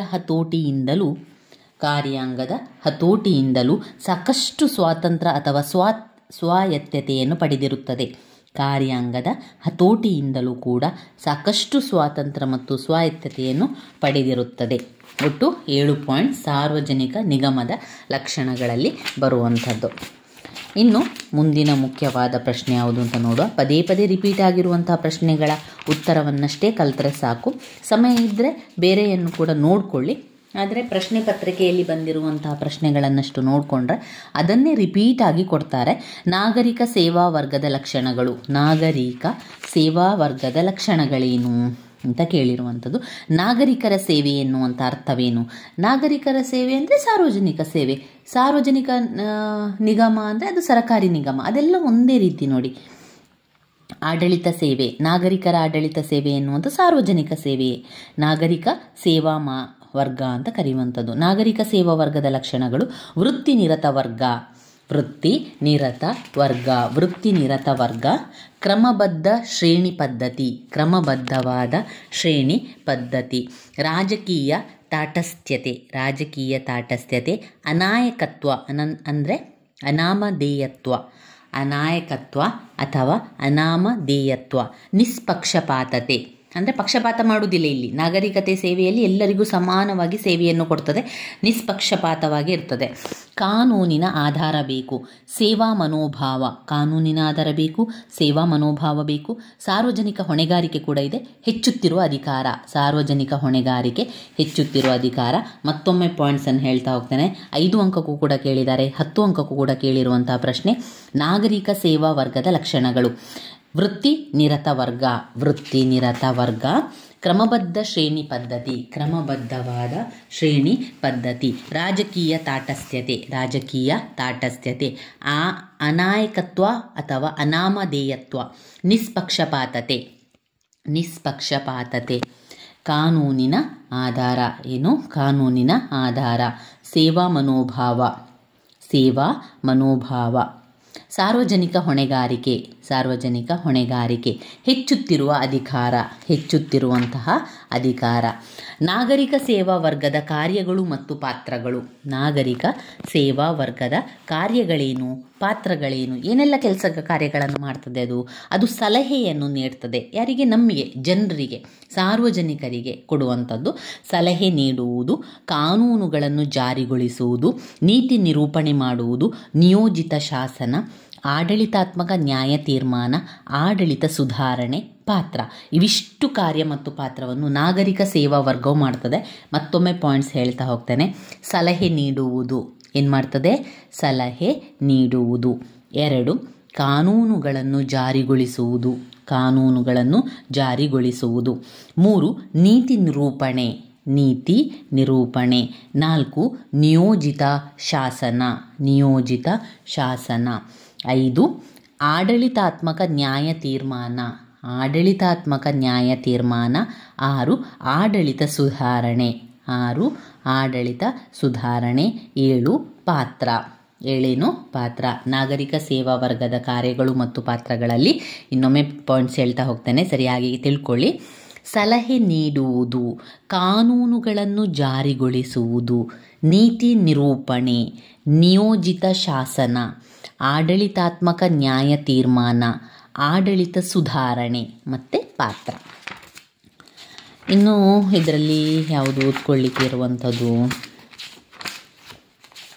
ಇದರಲ್ಲಿ ಇಷ್ಟ ಆಯಿತು. ಇನ್ನು ಬ್ಲಾಕ್ 3 ಬರ್ತದೆ. ಬ್ಲಾಕ್ 3ರಲ್ಲಿ ತರಬೇತಿ ವಿಧಗಳನ್ನೆಲ್ಲ ಇಂಪಾರ್ಟೆಂಟ್. ಬಡ್ತಿಯನ್ನು ಕೊಡುವಂಥದ್ದು ಅಂದರೆ ನಾವು ಪ್ರಮೋಷನ್ ಅಂತ ಹೇಳ್ತೇವಲ್ಲ, ಬಡ್ತಿಯನ್ನು ನಿರ್ಧರಿಸುವ ತತ್ವ, ಶಿಸ್ತು ಕ್ರಮದ ವಿಧಗಳು, ಸಾರ್ವಜನಿಕ ನೌಕರರ ಸಂಘ, ಬಲಾತ್ಕಾರ, ಪೂರ್ಣ ಬಲಾತ್ಕಾರ ರಹಿತ ಅಧಿಕಾರಗಳು, ನಿಯೋಜಿತ ಶಾಸನ, ಇದೆಲ್ಲ ಕೂಡ ಇದರಲ್ಲಿ ಬರುವಂತಹ ಮುಖ್ಯವಾದಂತಹ ಪ್ರಶ್ನೆಗಳು. ತರಬೇತಿ ಎನ್ನುವಂತಹ ಪ್ರಶ್ನೆ ತುಂಬಾ ಮುಖ್ಯವಾಗಿರುವಂಥ ಒಂದು ಪ್ರಶ್ನೆ. ತರಬೇತಿಯ ವಿಧಗಳು ಇಲ್ಲೇ ಇದೆ ನೋಡಿ. ತರಬೇತಿಯ ಉದ್ದೇಶ ಮತ್ತು ಪಾತ್ರ, ತರಬೇತಿಯ ವಿಧಗಳು. ತರಬೇತಿಯ ವಿಧಗಳು ಬೇರೆ ಬೇರೆ ರೀತಿಯ ತರಬೇತಿಯನ್ನು ಕೊಡಬೇಕು, ಅಂದರೆ ಟ್ರೈನಿಂಗ್ ಕೊಡುವಂಥದ್ದು. ಒಂದು ಔಪಚಾರಿಕ ಮತ್ತು ಅನೌಪಚಾರಿಕ. ಔಪಚಾರಿಕ ಅಂದರೆ 4 ಗೋಡೆಯ ಮಧ್ಯೆ ತರಗತಿಯ ರೀತಿಯಲ್ಲಿ, ಅನೌಪಚಾರಿಕ ಅಂದರೆ ಹೊರಗಡೆ. ಔಪಚಾರಿಕ ಮತ್ತು ಅನೌಪಚಾರಿಕ ತರಬೇತಿ, ನೌಕರಿ ಪೂರ್ವ ತರಬೇತಿ, ನೌಕರಿ ಆರಂಭೋತ್ತರದ ತರಬೇತಿ, ಅಲ್ಪಾವಧಿಯ ತರಬೇತಿ, ದೀರ್ಘಾವಧಿಯ ತರಬೇತಿ, ಇಲಾಖಾ ತರಬೇತಿ, ಕೇಂದ್ರೀಯ ತರಬೇತಿ, ಪರಿಣಿತ ತರಬೇತಿ, ಹಿನ್ನೆಲೆ ತರಬೇತಿ. ಇಲ್ಲಿ 2 ಇರುವಂಥದ್ದನ್ನೆಲ್ಲ ಸಿಂಗಲ್ ಆಗಿ ಬರೆದು ಹೆಚ್ಚು ಪಾಯಿಂಟ್ಸನ್ನು ತಗೊಳ್ಬೋದು. ಇಲ್ಲಿ 5 ಪಾಯಿಂಟ್ಸ್ ಇರುವಂಥದ್ದು 10 ಪಾಯಿಂಟ್ಸ್ ಆಗಿ ಮಾಡ್ಕೊಳ್ಬೋದು. ಹೇಗೆ? ಅದರಲ್ಲಿ ತರಬೇತಿಯ ವಿಧಗಳಲ್ಲಿ ಔಪಚಾರಿಕ ತರಬೇತಿ 1, 2 ಅನೌಪಚಾರಿಕ ತರಬೇತಿ, ನೌಕರಿ ಪೂರ್ವ ತರಬೇತಿ, ನೌಕರಿ ಆರಂಭೋತ್ತರದ ತರಬೇತಿ, ಅಲ್ಪಾವಧಿ ತರಬೇತಿ, ದೀರ್ಘಾವಧಿಯ ತರಬೇತಿ, ಇಲಾಖಾ ತರಬೇತಿ, ಕೇಂದ್ರೀಯ ತರಬೇತಿ, ಪರಿಣಿತ ತರಬೇತಿ, ಹಿನ್ನೆಲೆ ತರಬೇತಿ. ಇದನ್ನು ಸಪ್ರೇಟ್ ಆಗಿ ಮಾಡಿ ಒಟ್ಟು 11 ಪಾಯಿಂಟ್ಸನ್ನು ತಗೊಳ್ಬೋದು. ಮೊದಲಿಗೆ ತರಬೇತಿ ಎನ್ನುವಂಥದ್ದು ಅರ್ಥವನ್ನು ತಿಳ್ಕೊಳ್ಳುವ. ತರಬೇತಿ ಅಂದರೆ ಏನು? ತರಬೇತಿ ಅಂದರೆ ಹೇಳಿಕೊಡುವಂಥದ್ದು, ಯಾವುದೇ ಒಂದು ವಿಷಯಕ್ಕೆ ಸಂಬಂಧಪಟ್ಟಂತೆ ಅಭ್ಯಾಸ ಮಾಡುವಂಥದ್ದು, ಒಂದು ನಿರ್ದಿಷ್ಟ ಕಲೆ, ವೃತ್ತಿ ಅಥವಾ ಉದ್ಯೋಗಗಳಲ್ಲಿನ ತಿಳುವಳಿಕೆ ಮತ್ತು ಶಿಕ್ಷಣವನ್ನೇ ತರಬೇತಿ ಅಂತ ಹೇಳುವಂಥದ್ದು. ಈ ತರಬೇತಿಯ ಉದ್ದೇಶಗಳು ಮತ್ತು ಪಾತ್ರಗಳೇನು? ಅದರ ಉದ್ದೇಶ ಏನು? ತರಬೇತಿಯ ಉದ್ದೇಶ, ತರಬೇತಿ ನಮಗೆ ಉದ್ಯೋಗದ ಬಗ್ಗೆ ತೃಪ್ತಿಕರವನ್ನು ಮಾಡಿಸಿಕೊಡ್ತದೆ, ದಕ್ಷತೆಯನ್ನು ಮಾಡಿಸಿಕೊಡ್ತದೆ, ಕಾರ್ಯವಿಧಾನಗಳಿಗೆ ಒಂದು ಪರಿಸ್ಥಿತಿಗಳಿಗೆ ಹೊಂದಿಕೊಳ್ಳುವಂತೆ ಮಾಡ್ತದೆ, ಜವಾಬ್ದಾರಿಯನ್ನು ಹೇಳಿಕೊಡ್ತದೆ, ವಿಶಾಲಗೊಳಿಸ್ತದೆ, ನಮ್ಮ ಒಂದು ದೃಷ್ಟಿಕೋನ ವಿಶಾಲಗೊಳಿಸ್ತದೆ, ಕರ್ತವ್ಯ ಮತ್ತು ಜವಾಬ್ದಾರಿಯನ್ನು ಹೊರಲು ತಯಾರು ಮಾಡ್ತದೆ, ಸೇವಕನೇ ಹೊರತು ಯಜಮಾನನಲ್ಲ ಎನ್ನುವಂಥದ್ದನ್ನು ಮನವರಿಕೆ ಮಾಡಿಕೊಡ್ತದೆ, ಕಾರ್ಯಚೈತನ್ಯವನ್ನು ಹೆಚ್ಚಿಸ್ತದೆ, ಗುರಿ ಧ್ಯೇಯದ ಬಗ್ಗೆ ತಿಳಿಸ್ತದೆ, ನಮ್ಮ ಅಗತ್ಯವಾದ ಜ್ಞಾನವನ್ನು ಹೆಚ್ಚಿಸ್ತದೆ, ನಮ್ಮ ಜ್ಞಾನವನ್ನು ಹೆಚ್ಚಿಸ್ತದೆ, ಆ ಕ್ಷೇತ್ರದಲ್ಲಿರುವಂಥ ವಿಚಾರಗಳನ್ನು ತಿಳಿಸಿಕೊಡ್ತದೆ, ಒಂದು ಸಮುದಾಯಕ್ಕೆ ಯಾವ ರೀತಿ ಸೇವೆಯನ್ನು ಮಾಡಬೇಕು ಎಂಬ ಮನೋಭಾವನೆಯನ್ನುಂಟು ಮಾಡ್ತದೆ, ಏಕರೂಪತೆಯ ಮನೋಭಾವನೆಯನ್ನು, ಸಂಸ್ಥೆಯ ಬುದ್ಧಿಯನ್ನು ಕೂಡ ಬೆಳೆಸುವಂಥದ್ದು. ಇದು ತರಬೇತಿಯ ಉದ್ದೇಶ. ಯಾಕೆ ನಾವು ಟ್ರೈನಿಂಗ್ ಕೊಡ್ತೇವೆ ಅದನ್ನು ನೀವು ಒಂದು ಜನರಲ್ ಆಗಿ ಥಿಂಕ್ ಮಾಡಿ. ಈಗ ನಾವು ಬೇರೆ 10 ಮಕ್ಕಳಿಗೆ ಟ್ರೈನಿಂಗ್ ಕೊಡ್ತೇವೆ ಅಂತ ಇಟ್ಕೊಳ್ಳುವ. ಯಾವುದೇ ಒಂದು ಕೆಲಸದ ಬಗ್ಗೆ ಟ್ರೈನಿಂಗ್ ಕೊಡ್ತೇವೆ. ಯಾಕೆ ನಾವು ಟ್ರೈನಿಂಗ್ ಕೊಡ್ತೇವೆ? ಅವರಿಗೆ ಕೆಲಸವನ್ನು ತಿಳ್ಕೊಳ್ಳಿಕ್ಕೆ ಸಹಾಯಕಾರಿಯಾಗಬೇಕು, ಅವರು ಕೆಲಸದಲ್ಲಿ ಜವಾಬ್ದಾರಿಯನ್ನು ಕಲಿಬೇಕು, ಕೆಲಸವನ್ನು ಕಲಿಬೇಕು, ಅವರಿಗೂ ಕೂಡ ಸಂಪೂರ್ಣ ಮಾಹಿತಿ ಅರ್ಥಕೊಳ್ಬೇಕು, ಕೆಲಸ ಉತ್ತಮವಾಗಿ ನಡೆಸಿಕೊಂಡು ಹೋಗಲಿಕ್ಕೆ ಸಹಾಯಕಾರಿಯಾಗ್ತದೆ. ಮತ್ತು ನಮಗೆ ಅವರಿಗೆ ಅನ್ನಿಸಬೇಕು ಇದು ಯಜಮಾನನ ಮುಖಾಂತರ ನಡೆಯುವಂಥದ್ದು, ಸಂಪೂರ್ಣವಾಗಿ ಇಲ್ಲಿ ಒಂದು ನಾವು ಇಲ್ಲಿ ಒಂದು ಕೆಲಸಗಾರರು, ಯಜಮಾನರು ಇಲ್ಲಿ ಬೇರೆ ಇರ್ತಾರೆ ಎನ್ನುವಂಥ ತಿಳ್ಕೊಳ್ಳುವಂಥದ್ದು. ನಾವು ಒಂದು ಜವಾಬ್ದಾರಿಯನ್ನು ತೆಗೆದುಕೊಳ್ಳಲಿಕ್ಕೆ ನಾವು ತರಬೇತಿ ಪಡಿಬೇಕು, ನಮ್ಮ ಒಂದು ಗುರಿ ಸಾಧನೆಯನ್ನು ಮಾಡಲಿಕ್ಕೆ ಗುರು ಧ್ಯೇಯಗಳ ಬಗ್ಗೆ ತಿಳ್ಕೊಳ್ಬೇಕು. ಇದೆಲ್ಲ ಕೂಡ ತರಬೇತಿಯ ಉದ್ದೇಶ.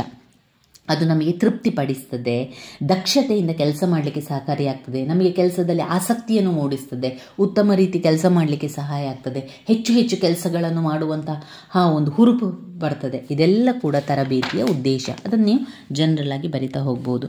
ಇನ್ನು ಬೇರೆ ಬೇರೆ ರೀತಿಯ ತರಬೇತಿಯನ್ನು ಕೊಡ್ತಾರೆ. ಒಂದು ಟ್ರೈನಿಂಗ್ ಕೊಡ್ತಾ ಇದ್ದಾರೆ ಅಥವಾ ತರಬೇತಿಯನ್ನು ಕೊಡ್ತಾ ಇದ್ದಾರೆ ಅಂತ ಹೇಳಿದರೆ ಇದು ಏನು ಅರ್ಥವನ್ನು ಕೊಡ್ತದೆ ಅಂತ ಹೇಳಿದರೆ, ತರಬೇತಿಯ ಬೇರೆ ಬೇರೆ ರೀತಿಯ ಬೇರೆ ಬೇರೆ ವಿಧಗಳಲ್ಲಿ ತರಬೇತಿಯನ್ನು ಕೊಡ್ತಾರೆ. ಅದೊಂದು ತರಗತಿಯ ಒಳಗಿರ್ಬೋದು, ತರಗತಿಯ ಹೊರಗೆ ಇರ್ಬೋದು, ಅದು ಕೆಲಸದ ಮೊದಲು ಇರ್ಬೋದು, ಕೆಲಸದ ನಂತರ ಇರ್ಬೋದು, ಅದು ಸ್ವಲ್ಪ ಅವಧಿಗೆ ಮಾತ್ರ ಇರ್ಬೋದು, ತುಂಬ ಅವಧಿಗೆ ಇರ್ಬೋದು, ಒಂದು ಸಂಸ್ಥೆಯಿಂದ ಕೊಟ್ಟಿರ್ಬೋದು ಅಥವಾ ಸಂಸ್ಥೆ ಅಲ್ಲದಿಂದ ಕೊಟ್ಟಿರ್ಬೋದು. ಇದೆಲ್ಲ ಕೂಡ ಬರ್ತದೆ. ತರಬೇತಿಯ ವಿಧಗಳನ್ನು 15 ಅಂಕಕ್ಕೆ ಹೇಳಿದ್ದಾರೆ. ತುಂಬಾ ಸುಲಭ ಇರುವಂಥದ್ದು. ಪಾಯಿಂಟ್ಸ್ಗಳನ್ನು ಸರಿಯಾಗಿ ತಿಳ್ಕೊಳ್ಳಿ. ಅದರ ಪಾಯಿಂಟ್ಸ್ಗಳನ್ನು ಆ 2 ಪಾಯಿಂಟ್ಸನ್ನು 2 ರೀತಿಯ ಪಾಯಿಂಟ್ಸನ್ನು ಮಾಡ್ತಾ ಹೋಗಿ. ಅವರು ಜೊತೆಯಾಗಿ ಕೊಟ್ಟಿದ್ದಾರೆ ನೋಡಿ, ಒಮ್ಮೆ ಹೇಳ್ತಾ ಹೋಗ್ತಾನೆ. ಔಪಚಾರಿಕ ತರಬೇತಿ 1, ಔಪಚಾರಿಕ ತರಬೇತಿ 2ನೇದು ಅನೌಪಚಾರಿಕ ತರಬೇತಿ, ಔಪಚಾರಿಕ ತರಬೇತಿ, ಅನೌಪಚಾರಿಕ ತರಬೇತಿ 3, ನೌಕರಿಯ ಪೂರ್ವ ತರಬೇತಿ, ನೌಕರಿಯ ಆರಂಭೋತ್ತರದ ತರಬೇತಿ, ನೌಕರಿಯ ನಂತರದ ತರಬೇತಿ ಅಂತ ಹಾಕ್ಬೋದು. ನೌಕರಿಯ ಆರಂಭವಾಗುವ ಮೊದಲು ಒಂದು ಟ್ರೈನಿಂಗ್ ಕೊಡ್ತಾರೆ ನೋಡಿ, ಅದು ನೌಕರಿಯ ಪೂರ್ವದ ತಯಾರಿ, ನೌಕರಿಯ ಆರಂಭದ ತಯಾರಿ, ನೌಕರಿಯ ತಯಾರಿ. ಅದಾದ ನಂತರ ಅಲ್ಪಾವಧಿಯ ತರಬೇತಿ ತಯಾರಿಯಲ್ಲ, ತರಬೇತಿ, ಸ್ವಲ್ಪ ಕಾಲದ ತರಬೇತಿ, ದೀರ್ಘಕಾಲದ ತರಬೇತಿ, ಮತ್ತು ಇಲಾಖೆಯಿಂದ ತರಬೇತಿ, ಆಮೇಲೆ ಕೇಂದ್ರದಿಂದ ತರಬೇತಿ, ಪರಿಣಿತಿಯ ತರಬೇತಿ, ಮತ್ತೊಂದು ಹಿನ್ನೆಲೆಯ ತರಬೇತಿ. ಈ ರೀತಿಯಾಗಿ ತರಬೇತಿಯ ವಿಧಗಳು ಕೇಳ್ತಾರೆ. ತರಬೇತಿಯ ವಿಧಗಳು 15 ಅಂಕಕ್ಕೆ ಕೇಳಿದ್ದಾರೆ. ಇನ್ನು ತರಬೇತಿಯ ವಿಧಾನಗಳೇನು? ತರಬೇತಿಯ ವಿಧಾನಗಳು ಹೇಗೆ ತರಬೇತಿಯನ್ನು ಕೊಡ್ತಾರೆ? 1, ಅನುಭವದ ತರಬೇತಿಯನ್ನು ಕೊಡ್ತಾರೆ, ಬೋಧನೆಯಿಂದ ತರಬೇತಿಯನ್ನು ಕೊಡ್ತಾರೆ, ಸಂವಹನದ ಮೂಲಕ ತರಬೇತಿಯನ್ನು ಮಾಡುವಂಥದ್ದು, ಸಮ್ಮೇಳನ ಅಥವಾ ವಿಚಾರಗೋಷ್ಠಿಯ ತರಬೇತಿಯನ್ನು ಮಾಡುವಂಥದ್ದು. ಅಂದರೆ ಅವರವರ ಅನುಭವ. ಈಗ ನಮಗೆ ಒಂದು ಕೆಲಸವನ್ನು ಕೊಡ್ತಾರೆ, ಆ ಅನುಭವದಲ್ಲಿ ನಮಗೆ ತರಬೇತಿ ಸಿಗ್ತದೆ.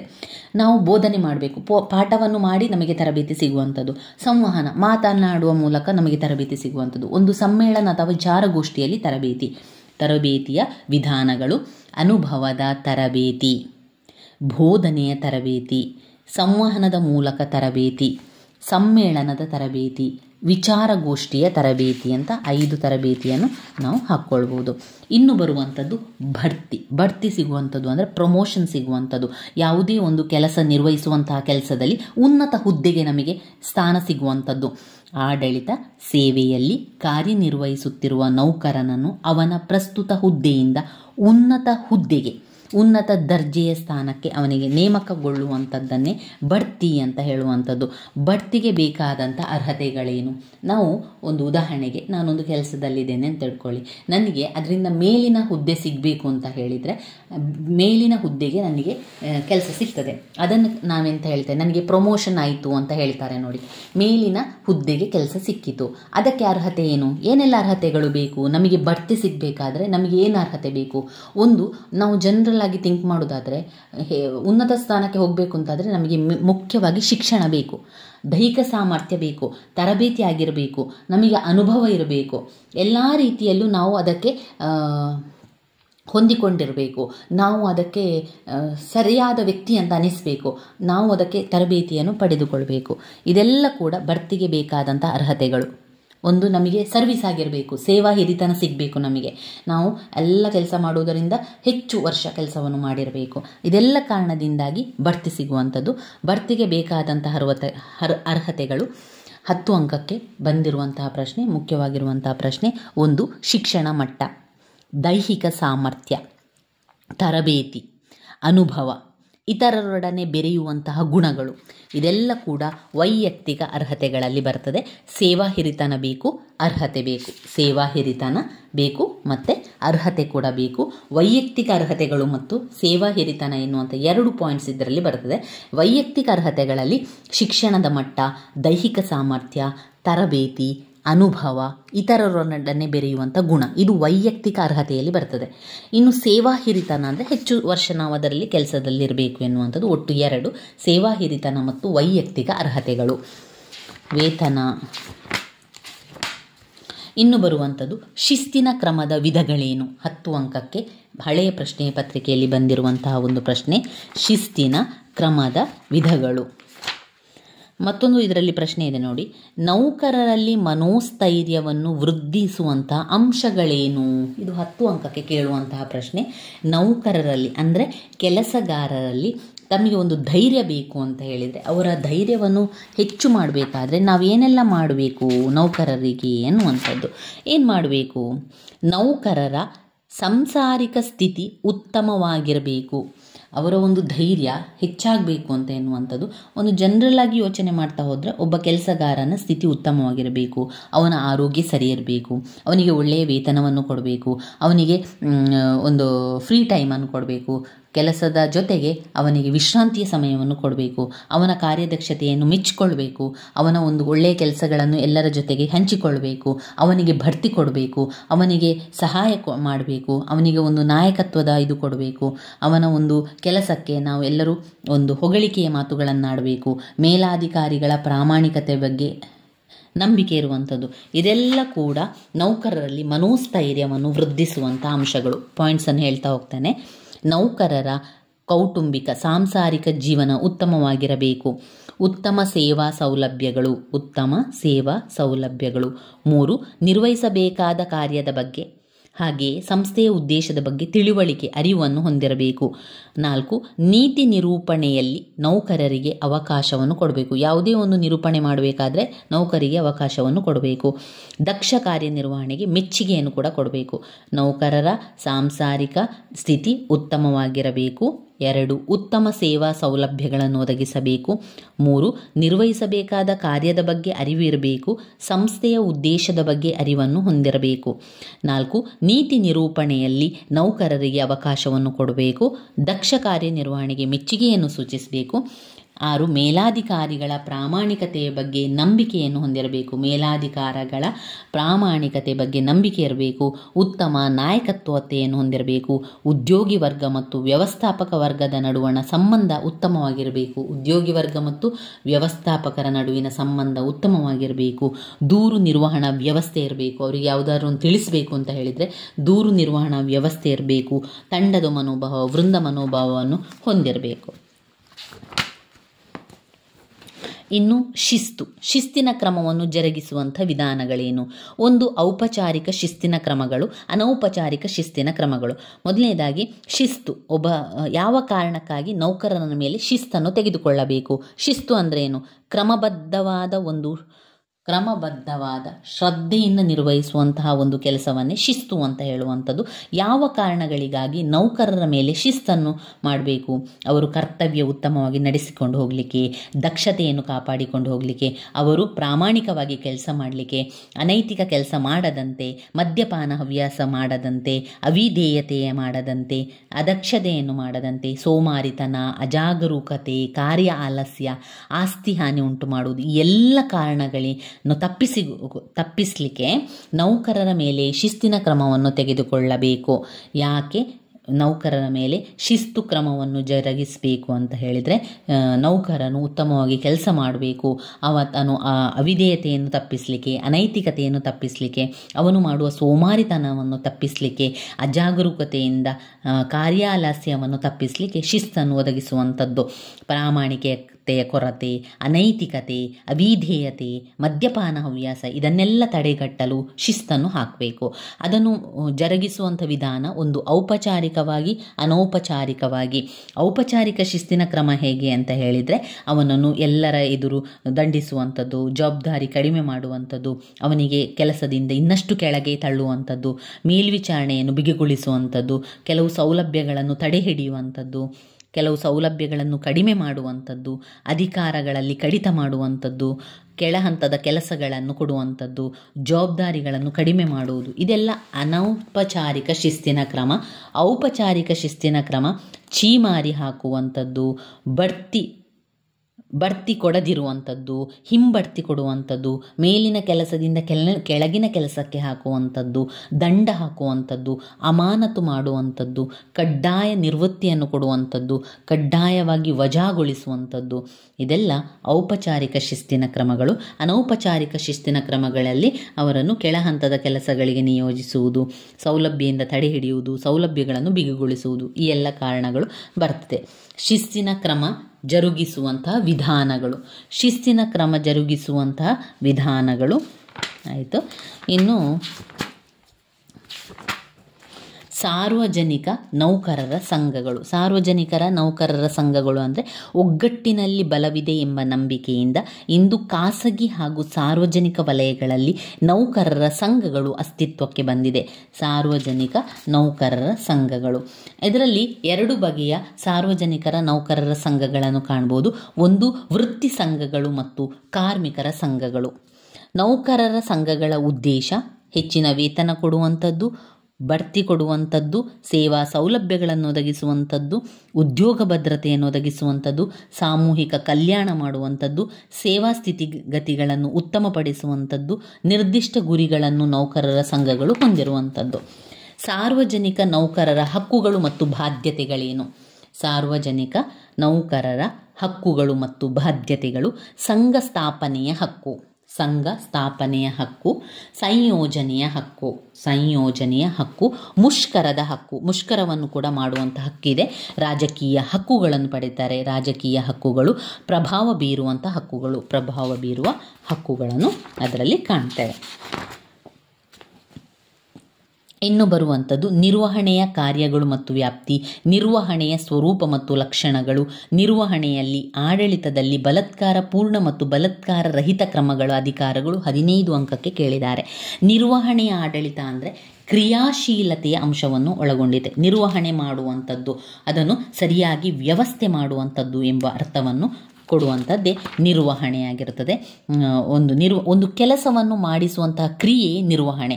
ನಿರ್ವಹಣೆ ಎನ್ನುವಂಥದ್ದು ಕೆಲಸ ಮಾಡಿಸುವಂತಹ ಪ್ರಕ್ರಿಯೆ, ಕೆಲಸವನ್ನು ಮಾಡಿಸುವಂತಹ ಒಂದು ಪ್ರಕ್ರಿಯೆಯನ್ನೇ ನಿರ್ವಹಣೆ ಅಂತ ಹೇಳುವಂಥದ್ದು. ಕೆಲಸಗಳನ್ನು ಆಗುವಂತೆ ನೋಡಿಕೊಳ್ಳುವಂಥದ್ದು, ಕೆಲಸಗಳೆಲ್ಲ ಆಗುವಂತೆ ನೋಡಿಕೊಳ್ಳುವಂಥದ್ದೇ ನಿರ್ವಹಣೆ. ನಿರ್ವಹಣೆಯ ಕಾರ್ಯವ್ಯಾಪ್ತಿಗಳೇನು? ನಿರ್ವಹಣೆಯ ಕೆಲಸ ಕಾರ್ಯಗಳನ್ನು ನಾವು ನೋಡಿದರೆ, ಯೋಜನೆ ಮಾಡುವುದು, ನಿರ್ವಹಣೆಯ ಕಾರ್ಯಗಳು ಯೋಜನೆ ಮಾಡುವುದು, ಸಂಘಟನೆ ಮಾಡುವುದು, ಸಿಬ್ಬಂದಿ ನೇಮಕ ಮಾಡುವಂಥದ್ದು, ನಿರ್ದೇಶನ ಅಥವಾ ನೇಮಕತ್ವ ನೀಡಿಕೆ, ನಿಯಂತ್ರಣವನ್ನು ಮಾಡುವಿಕೆ. ನಿರ್ವಹಣೆಯ ವ್ಯಾಪ್ತಿಯಲ್ಲಿ ವಿವಿಧ ಅರ್ಥ, ಕಾರ್ಯ, ಮಾರ್ಗ, ಕಾರ್ಯತಂತ್ರ ಸಾಧನ, ವಿವಿಧ ಹಂತಗಳು ಎಲ್ಲ ಕೂಡ ನಿರ್ವಹಣೆಯ ವ್ಯಾಪ್ತಿಯಲ್ಲಿ ಬರ್ತದೆ. ಇನ್ನು ಮುಖ್ಯವಾಗಿರುವಂಥ ಪ್ರಶ್ನೆ, ನಿರ್ವಹಣೆಯ ಸ್ವರೂಪ ಲಕ್ಷಣಗಳನ್ನು ತಿಳಿಸಿ. ನಿರ್ವಹಣೆ ಅಂದರೆ ಕೆಲಸವನ್ನು ಮಾಡಿಸುವಂಥದ್ದು, ಕಾರ್ಯ ಮಾಡುವಂಥದ್ದು. ನಿರ್ವಹಣೆಯ ಸ್ವರೂಪ ಲಕ್ಷಣಗಳಲ್ಲಿ ನಿರ್ವಹಣೆ ಕೆಲಸ ಮಾಡಿಸುವ ಪ್ರಕ್ರಿಯೆಯಾಗಿದೆ. ಇದರಲ್ಲಿ 3 ಮುಖ್ಯ ಲಕ್ಷಣಗಳು. ನಿರ್ವಹಣೆ ಎಂದು ವಿಶ್ವವ್ಯಾಪಿ ಪ್ರಕ್ರಿಯೆಯಾಗಿದೆ. ನಿರ್ವಹಣೆ ಒಂದು ವಿಶ್ವವ್ಯಾಪ್ತಿ ಪ್ರಕ್ರಿಯೆಯಾಗಿದೆ. ನಿರ್ವಹಣೆ ಒಂದು ತಂಡದ ಕೆಲಸವಾಗಿದೆ. ನಿರ್ವಹಣೆ ಎಂಬುದು ಒಂದು ತಂಡದ ಕೆಲಸವಾಗಿದೆ. 3ನೇದು, ನಿರ್ವಹಣೆ ಒಂದು ವೃತ್ತಿಯಾಗಿದೆ. ನಿರ್ವಹಣೆ ಒಂದು ವೃತ್ತಿಯಾಗಿದೆ. ನಿರ್ವಹಣೆ ಒಂದು ವಿಶ್ವವ್ಯಾಪ್ತಿ ಪ್ರಕ್ರಿಯೆಯಾಗಿದೆ. ನಿರ್ವಹಣೆ ಒಂದು ತಂಡದ ಕೆಲಸವಾಗಿದೆ. ನಿರ್ವಹಣೆ ಒಂದು ವೃತ್ತಿಯಾಗಿದೆ. ನಿರ್ವಹಣೆಯ ಗುರಿಗಳೇನು? ನಿರ್ವಹಣೆ ಅಂದರೆ ಕೆಲಸವನ್ನು ಮಾಡಿಸುವಂಥದ್ದು, ಕೆಲಸ ಮಾಡಿಸುವಂಥ ಪ್ರಕ್ರಿಯೆ ನಿರ್ವಹಣೆ. ನಿರ್ವಹಣೆಯ ಗುರಿ ಏನು? ಅಲ್ಲಿ ಉತ್ಪಾದನೆ ಮಾಡುವಂಥದ್ದು, ಮಿತವ್ಯಯ ಮಾಡುವಂಥದ್ದು, ದಕ್ಷತೆ ಹೊಂದಿರುವಂಥದ್ದು, ಜವಾಬ್ದಾರಿತನ ಮತ್ತು ಹೊಣೆಗಾರಿಕೆ.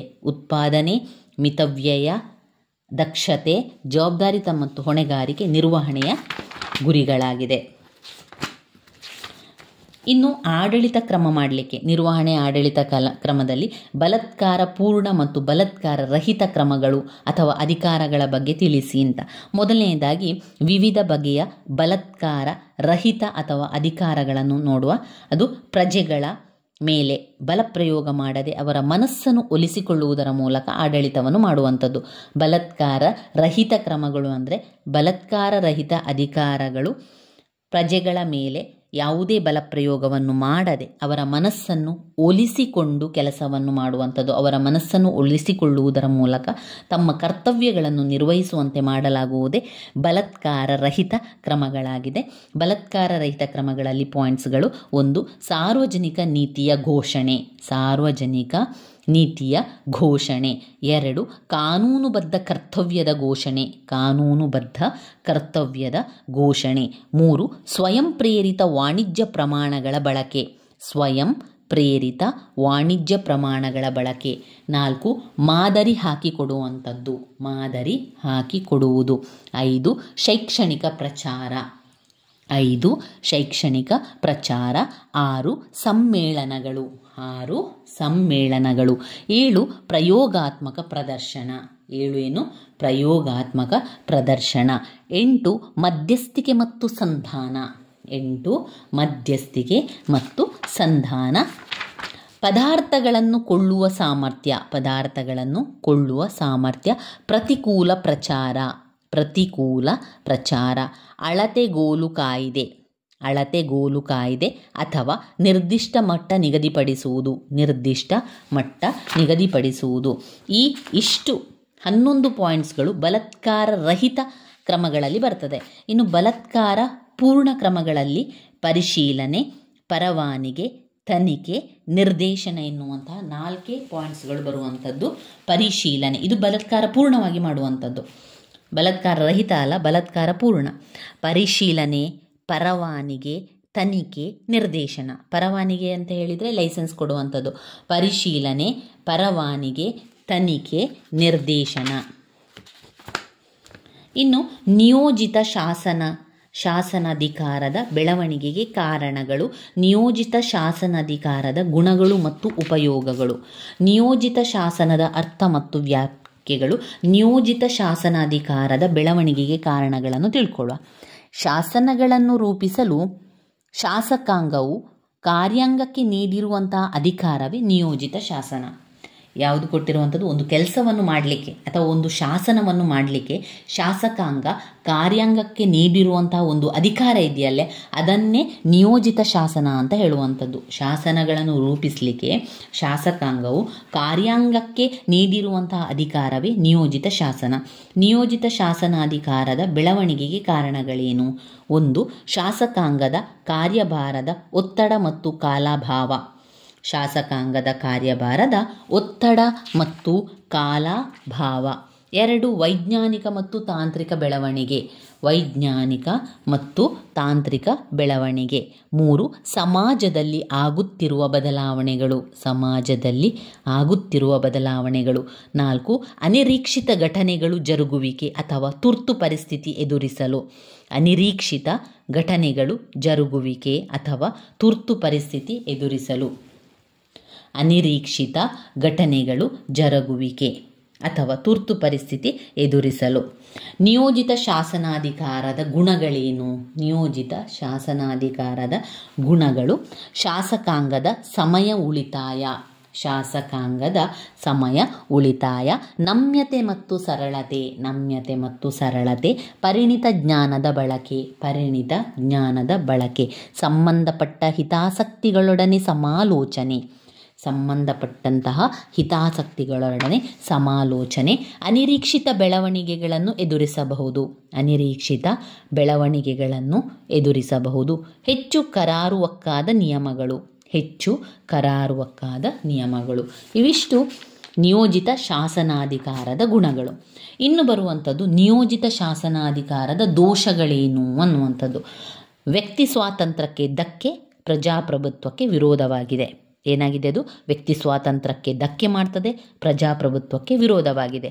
ಅಪರಿಮಿತ ಅಧಿಕಾರದ ನಿಯೋಜನೆ, ಅಪರಿಮಿತ ಅಧಿಕಾರದ ನಿಯೋಜನೆ, ಸಾರ್ವಜನಿಕ ಹಿತಾಸಕ್ತಿಗಳಿಗೆ ಧಕ್ಕೆ ಮತ್ತು ಅಧಿಕಾರದ ದುರುಪಯೋಗ, ಸಾರ್ವಜನಿಕರ ಹಿತಾಸಕ್ತಿಗಳಿಗೆ ಧಕ್ಕೆ ಮತ್ತು ಅಧಿಕಾರದ ದುರುಪಯೋಗ, ಆಡಳಿತದಲ್ಲಿ ಅಸ್ಥಿರತೆ, ಆಡಳಿತದಲ್ಲಿ ಅಸ್ಥಿರತೆ, ಪ್ರಜಾಸತ್ತಾತ್ಮಕ ತತ್ವಗಳ ಅಲಕ್ಷ್ಯ, ಪ್ರಜಾಸತ್ತಾತ್ಮಕ ತತ್ವಗಳ ಅಲಕ್ಷ್ಯ, ಸರಿಯಾದ ಪರಿಶೀಲನೆಯ ಅಭಾವ, ಸರಿಯಾದ ಪರಿಶೀಲನೆಯ ಅಭಾವ. ಇನ್ನು ಬರುವಂಥದ್ದು ಬ್ಲಾಕ್ 4ರಲ್ಲಿ ಬರುವಂತಹ ಪ್ರಶ್ನೆಗಳು. 4ರಲ್ಲಿ ಬರುವಂತಹ ಪ್ರಶ್ನೆಗಳಲ್ಲಿ ಸಾರ್ವಜನಿಕ ಆಡಳಿತದ ಮೇಲೆ ಶಾಸನೀಯ ನಿಯಂತ್ರಣ, ಸಾರ್ವಜನಿಕ ಆಡಳಿತದ ಮೇಲೆ ಶಾಸನೀಯ ನಿಯಂತ್ರಣಗಳೇನೆಲ್ಲ 10 ಅಂಕಕ್ಕೆ ಕೇಳಿದ್ದಾರೆ. ಅಯವ್ಯಯ ನಿಯಂತ್ರಣ ಮಾಡ್ತದೆ ಅದು. ಅಯವ್ಯಯ ಅಂದರೆ ಹಣಕಾಸು. ಅಯವ್ಯಯ ನಿಯಂತ್ರಣವನ್ನು ಮಾಡುವಂಥದ್ದು ನಿಯೋಜನ ಶಾಸನ ಸಮಿತಿ, ಧ್ಯೇಯ ಧೋರಣೆಗಳನ್ನು ರೂಪಿಸುವಂಥದ್ದು ನಿಯೋಜನ ಶಾಸನ ಸಮಿತಿ. ಅಯವ್ಯಯ ನಿಯಂತ್ರಣ, ನಿಯೋಜನ ಶಾಸನ ಸಮಿತಿ. ಭಾಷಣ ಮತ್ತು ಚರ್ಚೆಗಳು, ಭಾಷಣ ಮತ್ತು ಚರ್ಚೆಗಳು. ಪ್ರಶ್ನೋತ್ತರ ವೇಳೆ ಆಶ್ವಾಸನ ಸಮಿತಿ, ಪ್ರಶ್ನೋತ್ತರ ವೇಳೆ ಆಶ್ವಾಸನ ಸಮಿತಿ. ಲೆಕ್ಕ ಶೋಧನೆ, ಲೆಕ್ಕದ ಶೋಧನೆ ಮಾಡುವಂಥದ್ದು. ಆಡಳಿತದ ಮೇಲೆ ಕಾರ್ಯಾಂಗದ ನಿಯಂತ್ರಣ ಹೇಗೆ ಆಗ್ತದೆ? ಈಗ ಸಾರ್ವಜನಿಕ ಆಡಳಿತದ ಮೇಲೆ ಶಾಸನೀಯ ನಿಯಂತ್ರಣ ಆಯಿತು. ಇನ್ನು ಕಾರ್ಯಾಂಗದ ನಿಯಂತ್ರಣ, ಅಯವ್ಯಯ ನಿಯಂತ್ರಣ, ಹಣಕಾಸಿನ ನಿಯಂತ್ರಣ, ರಾಜಕೀಯ ನಿರ್ದೇಶನ, ರಾಜಕೀಯ ನಿರ್ದೇಶನ, ಸ್ಥಾನಭರ್ತಿ ವಿಧಾನ, ಸ್ಥಾನಭರ್ತಿ ವಿಧಾನ, ನಿಯೋಜಿತ ಶಾಸನಾಧಿಕಾರ, ನಿಯೋಜನೆ ಮಾಡಿದ ಶಾಸನಾಧಿಕಾರ, ನಿಯೋಜಿತ ಶಾಸನಾಧಿಕಾರ. ನ್ಯಾಯಾಂಗ ನಿಯಂತ್ರಣದ ಮಿತಿಗಳು, ಜನತಾ ನಿಯಂತ್ರಣದ ಮಿತಿಗಳು, ಎರಡು ಕೂಡ 5 ಅಂಕಕ್ಕೆ ಬಂದಿರುವಂಥ ಪ್ರಶ್ನೆ. ನ್ಯಾಯಾಂಗದ ನಿಯಂತ್ರಣದ ಮಿತಿಗಳೇನೆಲ್ಲ? ನ್ಯಾಯಾಂಗದ ನಿಯಂತ್ರಣದ ಸಾಧನಗಳು: ಬಂದಿ ಪ್ರತ್ಯಕ್ಷೀಕರಣ, ಹೇಬಯಸ್ ಕಾರ್ಪಸ್, ಪರಮಾದೇಶ, ಪರಮಾದೇಶ, ಮ್ಯಾಂಡಮಸ್. 3 ಪ್ರತಿಬಂಧಕಾಜ್ಞೆ, ಪ್ರೊಹಿಬಿಷನ್, ಪ್ರತಿಬಂಧಕಾಜ್ಞೆ, ಪ್ರೊಹಿಬಿಷನ್. ತಡೆಯಾಜ್ಞೆ, ಇಂಜಂಕ್ಷನ್, ತಡೆಯಾಜ್ಞೆ, injunction. Certiorari, quo warranto, certiorari, quo warranto. ನಷ್ಟ ಪರಿಹಾರಕ್ಕಾಗಿ ಮೊಕದ್ದಮೆ, ನಷ್ಟ ಪರಿಹಾರಕ್ಕಾಗಿ ಮೊಕದ್ದಮೆ. ಅದು ನ್ಯಾಯಾಂಗ ನಿಯಂತ್ರಣದ ಸಾಧನಗಳು. ನ್ಯಾಯಾಂಗದ ನಿಯಂತ್ರಣದ ಮಿತಿಗಳೇನು? ನ್ಯಾಯಾಲಯದ ವ್ಯಾಪ್ತಿಯಿಂದ ಹೊರಪಡಿಸಿದೆ. ದೂರು ಬರದೇ ಇದ್ದಾಗ ಯಾವುದೇ ಕ್ರಮ ಕೈಗೊಳ್ಳುವಂತಿಲ್ಲ. ಮಹತ್ವವನ್ನು ಕಳೆದುಕೊಳ್ಳುತ್ತದೆ. ನ್ಯಾಯಾಂಗ ನಿಯಂತ್ರಣಾಧಿಕಾರದ ಮಹತ್ವವನ್ನು ಕಳೆದುಕೊಳ್ಳುತ್ತದೆ. ನ್ಯಾಯಾಂಗದ ವೆಚ್ಚವು ಅತ್ಯಧಿಕವಾಗಿದೆ. ಮೊಕದ್ದಮೆಗಳನ್ನು ಕೇವಲ ಕಾನೂನಿನ ದೃಷ್ಟಿಯಿಂದ ಮಾತ್ರ ನೋಡುತ್ತದೆ. ಆದ್ದರಿಂದ ಒಂದು ವೇಳೆ ಕಾನೂನಿನ ದೋಷವಿದ್ದಲ್ಲಿ ನ್ಯಾಯ ತೀರ್ಮಾನಗಳು ದೋಷಪೂರಿತವಾಗ್ತದೆ. ಆಡಳಿತದ ಮೇಲೆ ಜನತಾ ನಿಯಂತ್ರಣದ ಸಾಧನಗಳೇನು? ಜನತಾ ನಿಯಂತ್ರಣದ ಸಾಧನಗಳು: ಚುನಾವಣೆಯ ಪದ್ಧತಿ, ಹಿಂದಕ್ಕೆ ಕರೆಸಿಕೊಳ್ಳುವುದು, ಚುನಾವಣೆಯ ಪದ್ಧತಿ, ಹಿಂದಕ್ಕೆ ಕರೆಸಿಕೊಳ್ಳುವುದು. ಸಲಹಾ ಸಮಿತಿಗಳು, ಸಲಹೆಯ ಸಮಿತಿಗಳು. ಒತ್ತಡ ಗುಂಪುಗಳು. ಸಾರ್ವಜನಿಕ ಸಂಬಂಧಗಳು, ಸಾರ್ವಜನಿಕ ಸಂಬಂಧಗಳು ಮತ್ತು ಸಂಪರ್ಕ ಸಾಧನಗಳು. ಇನ್ನು ಬರುವಂಥದ್ದು ಹಣಕಾಸು ಆಡಳಿತದ ಸ್ವರೂಪ, ಪ್ರಾಮುಖ್ಯತೆ, ಅಯವ್ಯಯ ಪಟ್ಟಿಯ ಪ್ರಾಮುಖ್ಯತೆ. ಹಣಕಾಸು ಆಡಳಿತ ಸ್ವರೂಪ: ಹಣಕಾಸು ಆಡಳಿತದಲ್ಲಿ ಅದು ಹಣದ ವಸೂಲಿ, ಗೌಪ್ಯತೆ ಅದನ್ನೆಲ್ಲ ಕಾಪಾಡುವಂಥದ್ದು ಮಾಡ್ತದೆ. ನಂತರ ಅದರ ಒಂದು ಭಾರತದ ಹಣಕಾಸು ಆಡಳಿತದಲ್ಲಿ ಪಾರ್ಲಿಮೆಂಟ್, ಕ್ಯಾಬಿನೆಟ್, ಹಣಕಾಸು ಮಂತ್ರಿ, ಮಹಾನಿಯಂತ್ರಕ ಲೆಕ್ಕ ಪರಿಶೋಧಕ ಕೂಡ ಇರ್ತಾನೆ. ಅದರ ಮುಖ್ಯ ಪ್ರಾಮುಖ್ಯತೆ ಹಣಕಾಸಿನ ಆಡಳಿತದ ಪ್ರಾಮುಖ್ಯತೆಯಲ್ಲಿ ಒಂದು ಆದಾಯ ಮತ್ತು ವೆಚ್ಚದ ಅಂದಾಜು, ಹಣಕಾಸಿನ ಬೇಡಿಕೆ ಮತ ನೀಡುವುದು, ಹಣವಿನ ಯೋಜನಾ ಮಸೂದೆ, ವಸೂಲಿ ಅಥವಾ ವೆಚ್ಚ ಮಾಡುವ ಹಣ, ಲೆಕ್ಕಾಚಾರ, ಲೆಕ್ಕ ಶೋಧನೆ, ವರದಿ ಮಾಡುವುದು. ಇನ್ನು ಅಯವ್ಯಯ ಪಟ್ಟಿಯ ಅರ್ಥ ಮತ್ತು ವ್ಯಾಖ್ಯೆ. ಅಯವ್ಯಯ ಪಟ್ಟಿ ಯಂತ್ರವನ್ನು ಬಳಸುತ್ತಾ ಬಂದಿದೆ. ಬಜೆಟ್ ಅಥವಾ ಅಯವ್ಯಯ ಪಟ್ಟಿ, ಹಣಕಾಸಿನ ಪಟ್ಟಿ ಅಂದರೆ ಒಂದು ಬಜೆಟನ್ನು ಹೇಳುವಂಥದ್ದು. ಅಯವ್ಯಯ ಪಟ್ಟಿಯ ತತ್ವಗಳೇನು? ಅಯವ್ಯಯದ ತತ್ವಗಳು: ಅಯವ್ಯಯ ತಯಾರಿಸುವಿಕೆಯಲ್ಲಿ ಕಾರ್ಯಾಂಗದ ಜವಾಬ್ದಾರಿ, ಅಯವ್ಯಯ ತಯಾರಿಸುವಿಕೆಯಲ್ಲಿ ಕಾರ್ಯಾಂಗದ ಜವಾಬ್ದಾರಿ, ಸಮತೋಲನದ ಅಯವ್ಯಯ, ಸಮತೋಲನದ ಬಜೆಟ್, ನಗದು ಹಣ ಆಧಾರದ ಮೇಲಿನ ಅಂದಾಜು, ನಗದು ಹಣದ ಆಧಾರದ ಮೇಲೆ ಅಂದಾಜು, ಅಯವ್ಯಯವನ್ನು ಸ್ಥೂಲ ವರಮಾನದ ಮೇಲೆ ರೂಪಿಸಬೇಕು ಹೊರತು ನಿವ್ವಳ ವರದಾನದ ಮೇಲಲ್ಲ. ಅದನ್ನು ಅಯವ್ಯಯವನ್ನು ಸ್ಥೂಲ ವರಮಾನದ ಮೇಲೆ ರೂಪಿಸಬೇಕೇ ಹೊರತು ನಿವ್ವಳ ವರಮಾನದ ಆಧಾರದ ಮೇಲಲ್ಲ. ಅಂದಾಜಿನ ಸ್ಪಷ್ಟತೆ ಅಥವಾ ನಿಖರವಾದ ಅಂದಾಜು, ಅಂದಾಜಿನ ಸ್ಪಷ್ಟತೆ ಅಥವಾ ನಿಖರವಾದ ಅಂದಾಜು ವಾರ್ಷಿಕ ಆಧಾರದ ಮೇಲೆ ರೂಪಿಸಬೇಕು, ವಾರ್ಷಿಕ ಆಧಾರದ ಮೇಲೆ ರೂಪಿಸಬೇಕು. ವ್ಯಪಗತ ಸೂತ್ರ, ಏಕರೂಪದ ಅಯವ್ಯಯ, ಏಕರೂಪದ ಅಯವ್ಯಯ.